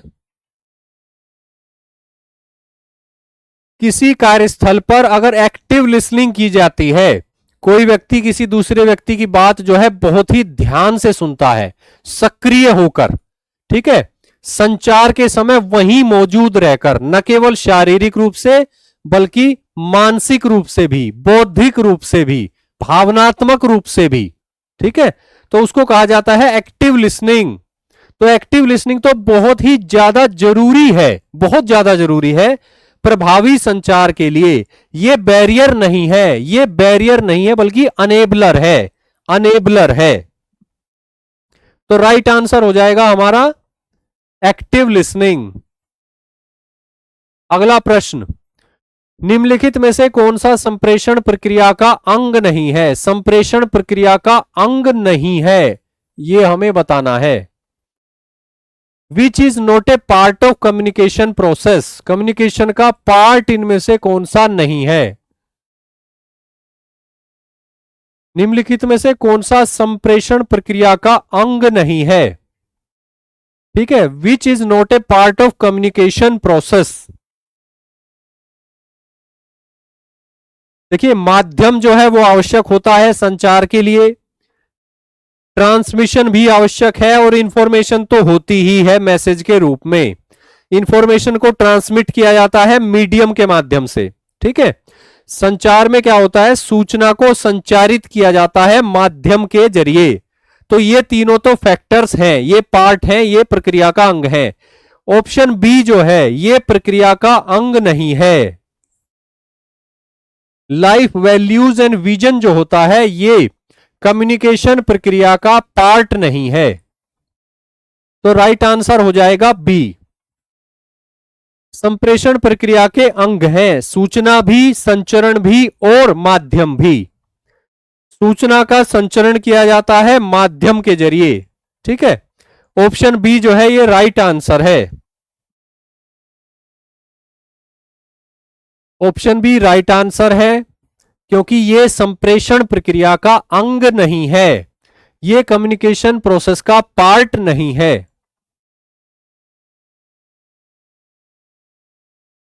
क्लियर है बच्चों यहां पे सभी को?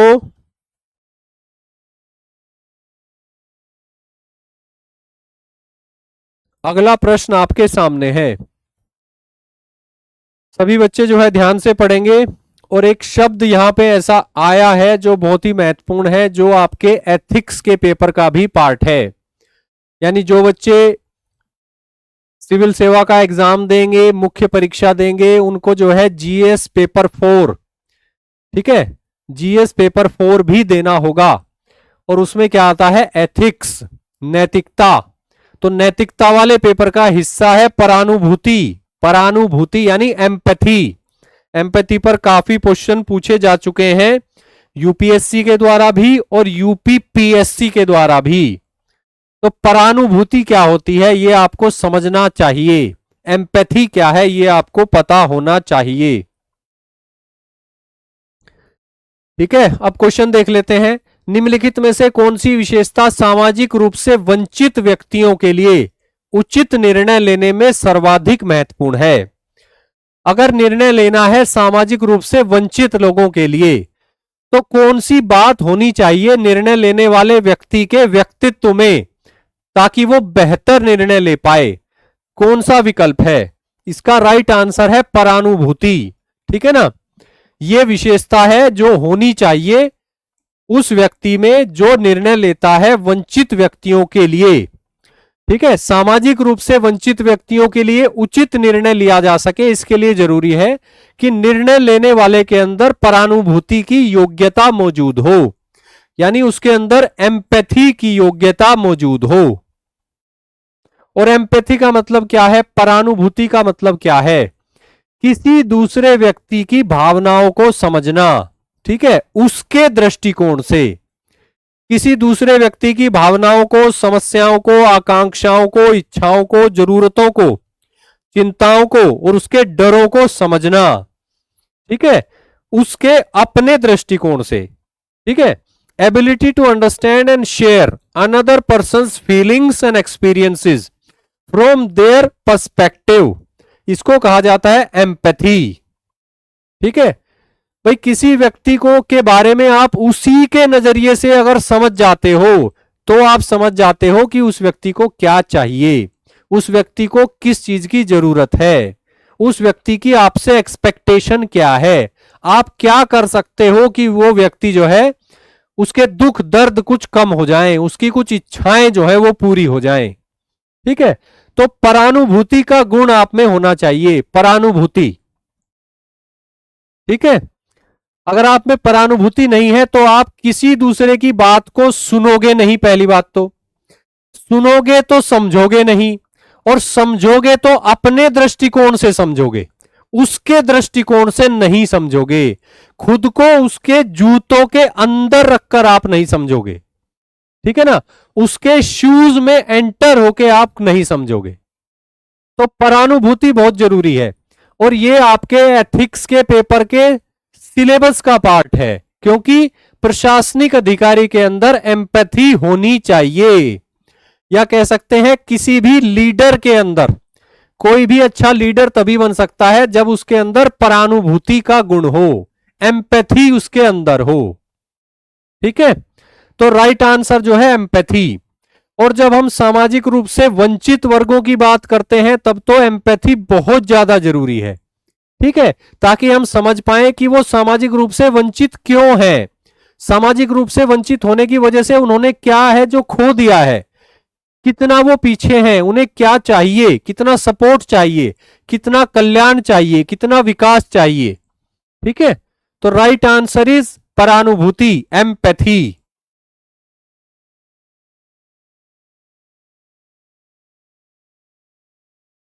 ठीक है, चलिए अगला प्रश्न। किसी संगठन में अधिकारी और अधीनस्थों के मध्य नियमित अंतःक्रिया का सबसे बड़ा लाभ क्या है?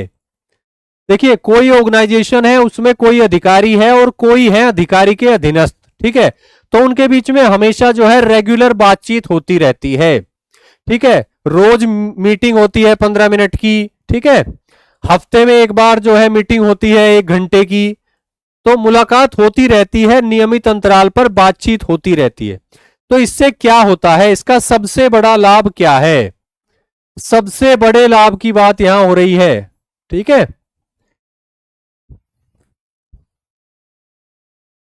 देखिए, यह अधीनस्थों को हतोत्साहित करती है, तो यह तो गलत है, ऐसा तो नहीं होता। ठीक है, यह समूह संबंधों को घटाती है, ऐसा भी नहीं है। यह अधीनस्थों को संतुष्टि प्रदान करती है, यह सही है, यह सही है। यह प्रभावी निर्णय निर्माण को सुगम बनाती है, यह भी सही है। दो विकल्प जो है सही है, और इसीलिए यहां पर पूछा गया है कि सबसे बड़ा लाभ कौन सा है। तो सबसे बड़ा लाभ जो है वो है सी, यह प्रभावी निर्णय निर्माण को सुगम बनाती है। Right answer is C. ठीक है, बिगेस्ट एडवांटेज पूछा है, तो right answer is C. A भी आंसर हो सकता है, लेकिन यहां पे पूछा है सबसे बड़ा लाभ, सबसे बड़ा लाभ, बिगेस्ट एडवांटेज। तो बिगेस्ट एडवांटेज जो है, बिगेस्ट एडवांटेज है कि इससे निर्णय निर्माण जो है वो प्रभावी हो जाता है, प्रभावी हो जाता है। ठीक है ना, इफेक्टिव डिसीजन मेकिंग इसका परिणाम होता है।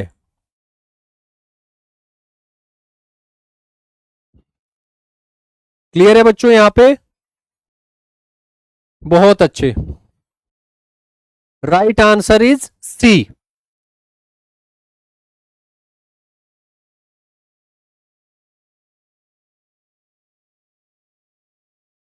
अगला जो प्रश्न है उसका उत्तर आपको देना चाहिए, क्योंकि हम ग्रुप के बारे में बात कर चुके हैं, ग्रुप के बारे में हम बात कर चुके हैं पिछली क्लासेस में भी और आज की क्लास में भी। उच्च अनुरूपता समूह में लिए गए अतार्किक निर्णय क्या कहलाते हैं? यानी एक ऐसा समूह है जिसमें काफी सिमिलैरिटी है सदस्यों के बीच में, यानी अनुरूपता है। ठीक है, यानी कि कन्फर्मिटी है, कन्फर्मिटी है, एक ही तरह के लोग हैं, एक ही तरह से सोचते हैं, एक दूसरे के विचारों को सपोर्ट करते हैं, कन्फर्मिटी है। ठीक है, तो इस तरह का जो ग्रुप होता है वो इरेशनल डिसीजन लेता है, और उसको क्या कहा जाता है? इसको कहा जाता है ग्रुप थिंकिंग। ग्रुप थिंकिंग इसको कहा जाता है, समूह सोच। ठीक है, तो उच्च अनुरूपता समूह में लिए गए अतार्किक निर्णय जो है वो कहलाते हैं समूह सोच, यानी ग्रुप थिंकिंग। या कह सकते हैं कि ग्रुप थिंकिंग क्या होती है? ग्रुप थिंकिंग वो होती है जब किसी ग्रुप में कन्फर्मिटी वाले लोग हो और इस कारण जो डिसीजन लिए जाएं वो इरेशनल हो, इरेशनल डिसीजन लिए जाएं, अतार्किक निर्णय लिए जाएं। ऐसे ग्रुप में क्या होता है कि ग्रुप के जो मेंबर होते हैं वो एक दूसरे को सहमति देने में ज्यादा विश्वास रखते हैं। ठीक है, कि कोई एक प्रभावशाली व्यक्ति है उस समूह में, उसने जो कह दिया सर बिल्कुल सही है, सर यही सही है, यही मैं भी सोच रहा था, सर बिल्कुल यही है, बेस्ट ऑप्शन है, एकदम पूरी सहमति है, इस तरह से। तो समूह के सारे सदस्य जो हैं वो बिना अपना माइंड अप्लाई किए, बिना एनालिसिस किए, बिना क्रिटिकल थिंकिंग अप्लाई किए वो कंफर्मिटी दे देते हैं, कंफर्म कर देते हैं कि यही बात सही है। तो इससे क्या होता है, अतार्किक निर्णय लिए जाते हैं, अतार्किक निर्णय लिए जाते हैं। ठीक है। ऐसे समूह में कंसेंसस को प्राथमिकता दी जाती है, क्रिटिकल थिंकिंग को नहीं। ठीक है, क्रिटिकल थिंकिंग को महत्व नहीं दिया जाता, कंसेंसस हावी हो जाता है। यानी एक मुद्दा आया जो किसी प्रभावी प्रभावी स्रोत से आया, सब उसको समर्थन दे देते हैं बिना सोचे समझे। ठीक है, तो इसे कहा जाता है ग्रुप थिंकिंग, समूह सोच। ठीक है, irrational decisions taken in a high conformity group is called group thinking। ठीक है,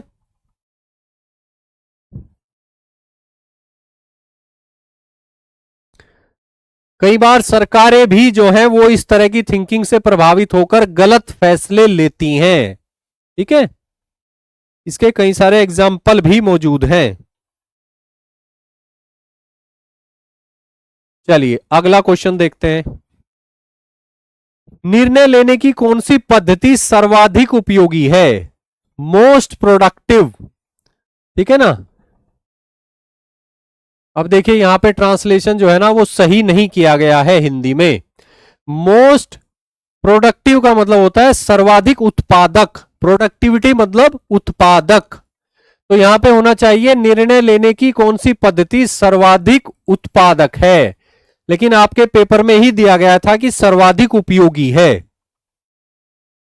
चलिए तो आंसर दीजिए, निर्णय लेने की कौन सी पद्धति सर्वाधिक उत्पादक है या कह सकते हैं उपयोगी है। और राइट आंसर इज सी, दृढ़ता परक पद्धति, दृढ़ता परक पद्धति, यानी assertive style of decision making, assertive style of decision making, ये राइट आंसर है। इसमें क्या होता है, जो डिसीजन मेकर होता है वो बहुत ही ठंडे दिमाग से, ठीक है ना, बहुत ही पोलाइट वे में, पॉजिटिव वे में अपनी सेल्फ एस्टीम को बरकरार रखते हुए डिसीजन लेता है, खुद को किसी पर थोपता नहीं है, कोई जोर जबरदस्ती नहीं करता, सबकी बात को सुनता है बहुत ही ध्यान से, एक्टिव लिसनिंग के माध्यम से, और उसके बाद वो डिसीजन देता है बहुत ही ठंडे दिमाग से, पोलाइट भाषा में। ठीक है, इसे कहा जाता है असर्टिव, यानी वो खुद को असर्ट कर रहा है, दृढ़ता दिखा रहा है, आक्रामकता नहीं। ठीक है, तो निष्क्रिय स्टाइल भी अच्छा नहीं होता, आक्रामक स्टाइल भी नहीं, और निष्क्रिय आक्रामक स्टाइल भी नहीं। दृढ़ता परक जो शैली है निर्णय लेने की वो सबसे ज्यादा प्रोडक्टिव होती है। ठीक है, assertive style of decision making is the most productive style of decision making. यह सबसे ज्यादा प्रभावी और सबसे ज्यादा उत्पादक होता है। क्लियर है बच्चों यहां पे सभी को।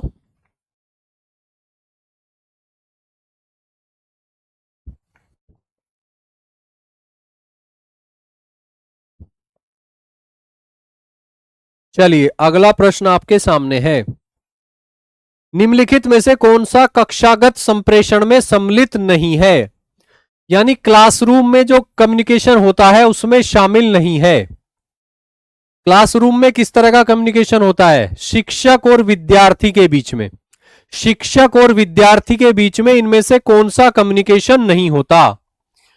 पहली बात तो यह समझ लीजिए कि शिक्षक और विद्यार्थी के बीच में प्रत्यक्ष कम्युनिकेशन होता है, अप्रत्यक्ष कम्युनिकेशन नहीं होता। ठीक है, तो राइट आंसर हो जाएगा यहां पे ए। पूछा गया है कि क्लासरूम कम्युनिकेशन में शामिल नहीं होता, नॉट इंक्लूडेड, तो राइट आंसर इज ए, अप्रत्यक्ष संप्रेषण। क्योंकि क्लासरूम में जो संप्रेषण होता है वो प्रत्यक्ष होता है, वो डायरेक्ट होता है। ठीक है, वो चाहे फॉर्मल हो चाहे इनफॉर्मल हो, ठीक है, लेकिन होता डायरेक्ट है। चाहे वो वर्बल कम्युनिकेशन हो चाहे वो नॉन वर्बल कम्युनिकेशन हो, लेकिन वो डायरेक्ट होता है, प्रत्यक्ष होता है। तो अप्रत्यक्ष कम्युनिकेशन जो है वो नहीं होता क्लासरूम में। ठीक है, तो राइट आंसर इज ए, ए इसका राइट आंसर है।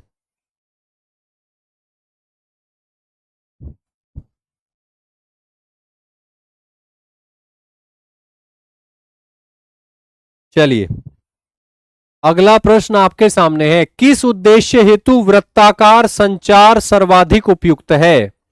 वृत्ताकार संचार जो है वो किस उद्देश्य से सर्वाधिक उपयुक्त है? क्या होता है, क्या प्राप्ति होती है वृत्ताकार संचार से?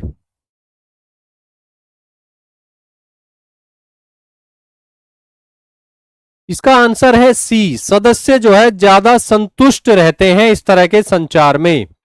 इस तरह के संचार में सदस्य जो है ज्यादा संतुष्ट रहते हैं, मेंबर सेटिस्फेक्शन ज्यादा होता है, क्योंकि जो भी पार्टीज इसमें इन्वॉल्व हैं वो लगातार और रेसिप्रोकल वे में एक लूप में कार्य करती हैं। बोथ एक्टिव पार्टिसिपेंट्स जो हैं उनका रोल जो है रिवर्स होता रहता है, उनका रोल जो है रिवर्स होता रहता है।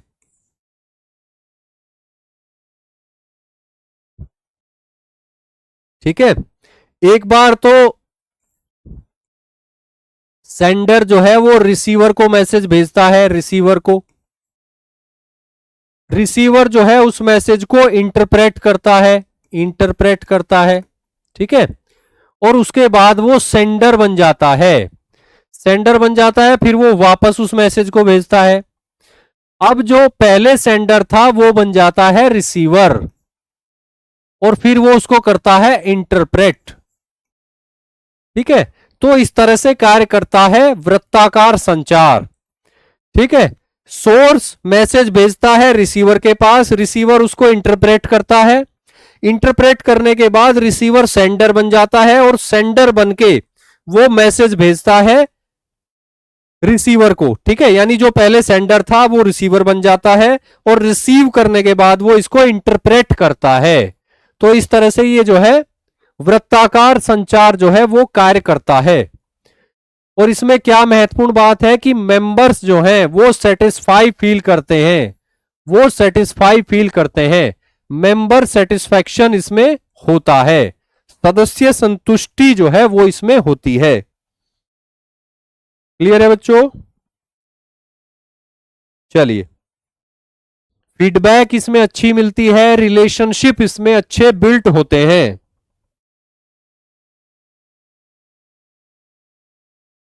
चलिए अगला प्रश्न जो है उसका उत्तर दीजिए। बहुत ही आसान प्रश्न है, बहुत ही कॉमन सेंस पर बेस्ड प्रश्न है, सभी बच्चे जो है इसका उत्तर दे सकते हैं। ठीक है बच्चों, कोशिश कीजिए आंसर करने की।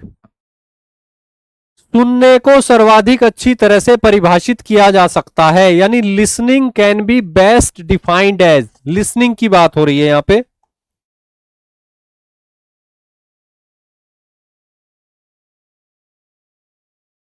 Listening can be best defined as, सुनने को परिभाषित कैसे किया जा सकता है सबसे अच्छी तरह। ठीक है, सुनना क्या होता है? जो हम सुनते हैं उसका अर्थ निकालने में प्रयुक्त एक प्रक्रिया है। सुनना क्या है?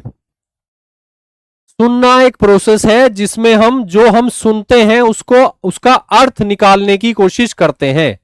अब आपको हिंदी में सुन के थोड़ा अस्पष्ट लग रहा होगा, ठीक है, लेकिन आप इंग्लिश में देखिए, यहां पे लिसनिंग शब्द का प्रयोग है और यहां पे हियर शब्द का प्रयोग किया गया है, हियर। ठीक है, तो ये जो क्वेश्चन बना है जहां पे, वहां पे हियरिंग का मतलब अलग है, लिसनिंग का मतलब अलग है। शोध करने वालों का कहना है कि हम कई बार हियर तो करते हैं लेकिन लिसन नहीं करते हैं। ठीक है, लिसन करने का क्या मतलब होता है कि जो हमने सुना है यानी जो हमने हियर किया है उसकी सेंस निकालने की कोशिश करना, ठीक है, यानी जो हम सुनते हैं उसका अर्थ निकालने की कोशिश करना, इसको कहा जाता है लिसनिंग। ठीक है, तो हिंदी में तो यहां भी सुनने शब्द है और यहां भी सुनने शब्द है, तो आप इनका अंतर नहीं समझ पाओगे। ठीक है, आपको देखनी होगी इंग्लिश। यहां पे लिसनिंग है, यहां पे हियर शब्द का प्रयोग हुआ है। ठीक है, तो जो हम हियर करते हैं उसका सेंस निकालने की जो प्रक्रिया है उसे कहा जाता है लिसनिंग। ठीक है, लिसनिंग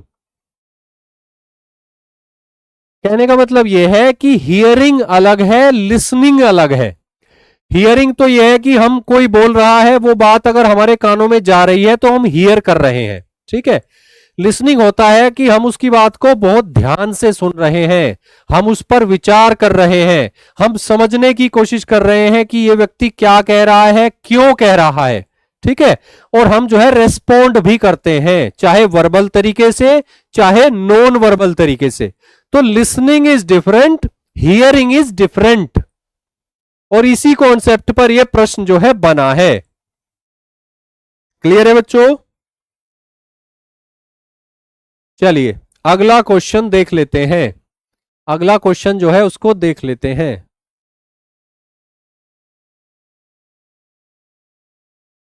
प्रतिक्रिया देने से आप क्या समझते हैं? अब यहां पे पूछा गया है प्रतिक्रिया देने से आप क्या समझते हैं। प्रतिक्रिया मतलब रेस्पोंडिंग। रेस्पोंडिंग का क्या मतलब है? रेस्पोंडिंग का क्या मतलब है? चारों विकल्पों को पढ़िए और सही उत्तर देने की कोशिश करिए।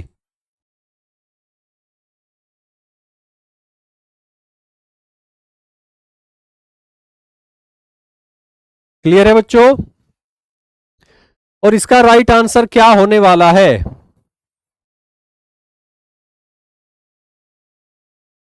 इसका आंसर होगा C, confirming your understanding of a message. Respond करने का मतलब यह होता है कि आप ये कंफर्म करते हैं कि जो मैसेज मिला वो आपने कैसे, किस रूप में उसको समझा, किस रूप में उसको समझा, ठीक है। यानी एक संदेश के प्रति अपनी समझ की पुष्टि करना, एक संदेश के प्रति अपनी समझ की पुष्टि करना, ठीक है। प्रतिक्रिया देने से आप क्या समझते हैं? प्रतिक्रिया देने का मतलब है एक संदेश जो हमें प्राप्त हुआ है उसके प्रति हमारी समझ क्या बनी है, उसकी जानकारी देना, उसकी पुष्टि करना, ठीक है। यानी हमने कोई बात सुनी और उसके बाद हमने जो है गर्दन को ऐसे हिलाया, ऐसे, तो इसका मतलब क्या है कि हम समझ गए, हमने पुष्ट कर दिया कि मैसेज हमने ले लिया और हम समझ गए। या फिर हम कह सकते हैं कि ठीक है, वेल, गुड, ठीक है, यही है, ठीक है। तो ये हो गया वर्बल, वर्बल तरीके से रेस्पॉन्ड करना, ठीक है। तो एक संदेश के प्रति अपनी समझ की पुष्टि करना कहलाता है प्रतिक्रिया। यानी confirming your understanding of a message is called responding. Clear है बच्चों? बहुत अच्छे, वेरी गुड। अगला प्रश्न आपके सामने है, निम्नलिखित में से कौन सा क्षैतिज संप्रेषण का एक प्रकार है? क्षैतिज संप्रेषण का एक प्रकार है। क्षैतिज शब्द का मतलब जो बच्चे समझते हैं वो समझ जाएंगे कि एक ही लेवल पर, एक ही लेवल पर हायरार्की में जो लोग होते हैं, ठीक है, उनके बीच में कम्युनिकेशन। किसी हायरार्की में एक ही लेवल पर जो लोग होते हैं उनके बीच में कम्युनिकेशन जब होता है, इसे कहा जाता है क्षैतिज संचार या क्षैतिज संप्रेषण, ठीक है। एक ही लेवल के लोगों में, ठीक है। जैसे कि ये हो गए मैनेजर्स, ये एक डिपार्टमेंट का मैनेजर है, ये दूसरे डिपार्टमेंट का मैनेजर है, ये तीसरे डिपार्टमेंट का मैनेजर है, ठीक है। इसके अलावा ये हो गए सुपरवाइजर, ये एक डिपार्टमेंट का सुपरवाइजर है, ये दूसरे का सुपरवाइजर है, ये तीसरे का सुपरवाइजर है, ठीक है। तो इसको कहा जाता है क्षैतिज संप्रेषण। जैसे किसी कंपनी में production manager, marketing manager, purchasing manager, HR manager, accounts manager और पब्लिक रिलेशन मैनेजर के बीच में आपस में बातचीत, कम्युनिकेशन, यानी वो उस ऑर्गेनाइजेशन की हायरार्की में एक ही लेवल पर हैं, सभी के सभी एक ही लेवल पर हैं, ठीक है। तो इसे कहा जाता है हॉरिजॉन्टल कम्युनिकेशन, हॉरिजॉन्टल कम्युनिकेशन, और इसी को कहा गया है हिंदी में क्षैतिज संचार। और इसका राइट आंसर क्या होगा, यानी कि इसका दूसरा नाम क्या होगा? इसका दूसरा नाम होगा पार्श्विक संप्रेषण, यानी पार्श्व से कम्युनिकेशन, यानी कि साइड से कम्युनिकेशन। इसको कहा जाता है lateral communication, lateral communication. Clear है बच्चों? सेम लेवल ऑफ हायरार्की, और इसका उद्देश्य होता है कोऑर्डिनेशन बनाना, कोऑर्डिनेशन एस्टेब्लिश करना, ठीक है, अलग अलग विभागों के बीच में सेम लेवल के अधिकारियों के बीच बातचीत के माध्यम से कोऑर्डिनेशन, समन्वय स्थापित करना। तो राइट आंसर हो जाएगा पार्श्विक संप्रेषण यानी लेटरल कम्युनिकेशन। इसी को कहते हैं क्षैतिज संप्रेषण यानी हॉरिजॉन्टल कम्युनिकेशन। चलिए अगला प्रश्न आपके सामने है, अधोलिखित में से कौन सा विकल्प शाब्दिक संवाद को इंगित करता है, यानी कि वर्बल कम्युनिकेशन का एग्जाम्पल है। चार आपको एग्जाम्पल दिए गए हैं, इनमें से कौन सा एग्जाम्पल है जो वर्बल कम्युनिकेशन का है? वर्बल कम्युनिकेशन का है, वर्बल कम्युनिकेशन का है। ठीक है, वर्बल कम्युनिकेशन का एग्जाम्पल इनमें से कौन सा है? और राइट आंसर हो जाएगा ए। राइट आंसर हो जाएगा यहां पर ए। प्रोफेसर शर्मा ने अपना व्याख्यान कक्षा में दिया। प्रोफेसर शर्मा ने अपना व्याख्यान कक्षा में दिया। एक प्रोफेसर हैं जो कक्षा में है, कक्षा में उनके सामने जो है विद्यार्थी बैठे हुए हैं और वो लेक्चर दे रहे हैं। ठीक है, तो इसको क्या कहा जाएगा? ये एग्जाम्पल है वर्बल कम्युनिकेशन का, वर्बल कम्युनिकेशन का ये एग्जाम्पल है। क्लियर है बच्चों? चलिए अगला प्रश्न जो है वो देख लेते हैं। हाव भाव द्वारा संप्रेषण किससे संबंधित है? हाव भाव के द्वारा संप्रेषण, हाव भाव मतलब जेस्चर्स, हाव भाव यानी कि जेस्चर्स।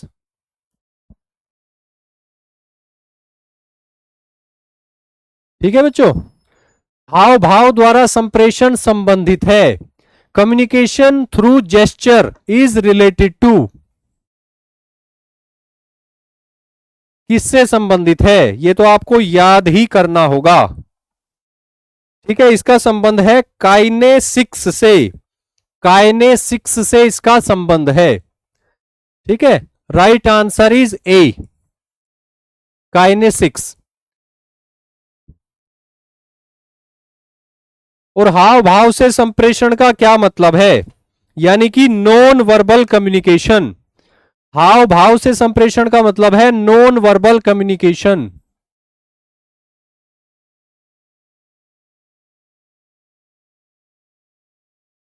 Non verbal communication.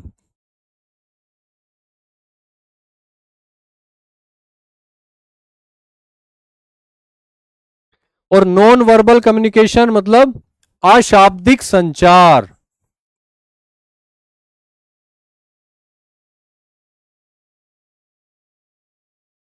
अशाब्दिक संचार।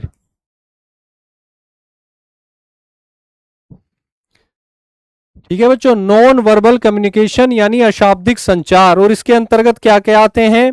हाव भाव यानी जेस्चर्स, इसके अलावा फेशियल एक्सप्रेशन, फेशियल एक्सप्रेशन आते हैं। आई मूवमेंट, आई मूवमेंट, आंखों को हम कैसे मूव करते हैं, आई कांटेक्ट भी इसके अंतर्गत आता है। इसके अलावा टच भी इसके अंतर्गत आता है यानी स्पर्श। ठीक है, और जेस्चर्स में क्या क्या होता है? जैसे हैंडशेक, हाथ मिलाना, नोडिंग यानी रजामंदी देने के लिए गर्दन हिलाना, कंधे को हिलाना, आईब्रो को ऊपर उठाना, आईब्रो को ऊपर उठाना, ये सभी जेस्चर्स हैं यानी कि हाव भाव हैं। और ये जो है ये नॉन वर्बल कम्युनिकेशन है यानी कि अशाब्दिक संचार के तरीके हैं। क्लियर है बच्चों? तो अब आता है आपके सामने आज की क्लास का अंतिम प्रश्न। निम्नलिखित में से कौन सा एक संप्रेषण का रूप नहीं है? संप्रेषण यानी संचार का ही रूप नहीं है, बताइए। निम्नलिखित में से कौन सा है जो संचार का रूप नहीं है? संचार का ही रूप नहीं है।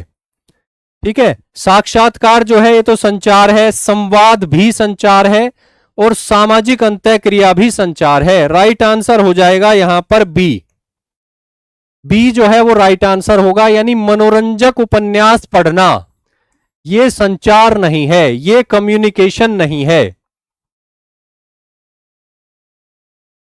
ठीक है, कम्युनिकेशन जो है वो टू वे प्रोसेस है। कम्युनिकेशन जो है वो टू वे प्रोसेस है, दोनों तरफ से होता है एक साथ। ठीक है।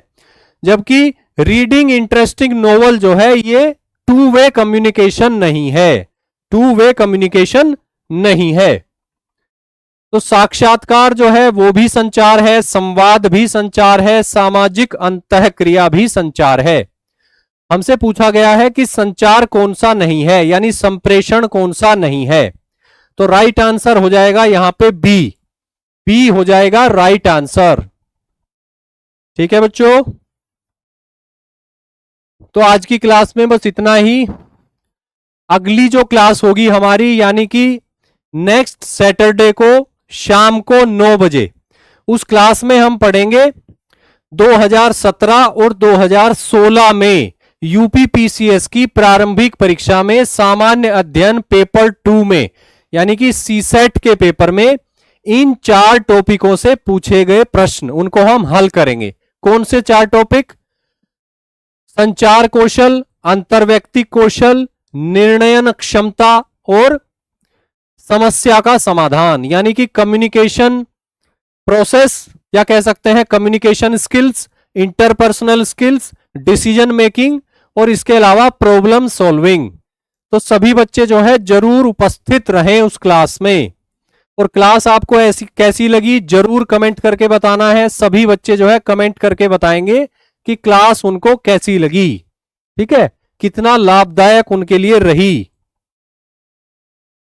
क्लियर है बच्चों? तो इसी के साथ जो है आप सभी को नमस्कार, शुभ रात्रि, धन्यवाद, शुभकामनाएं।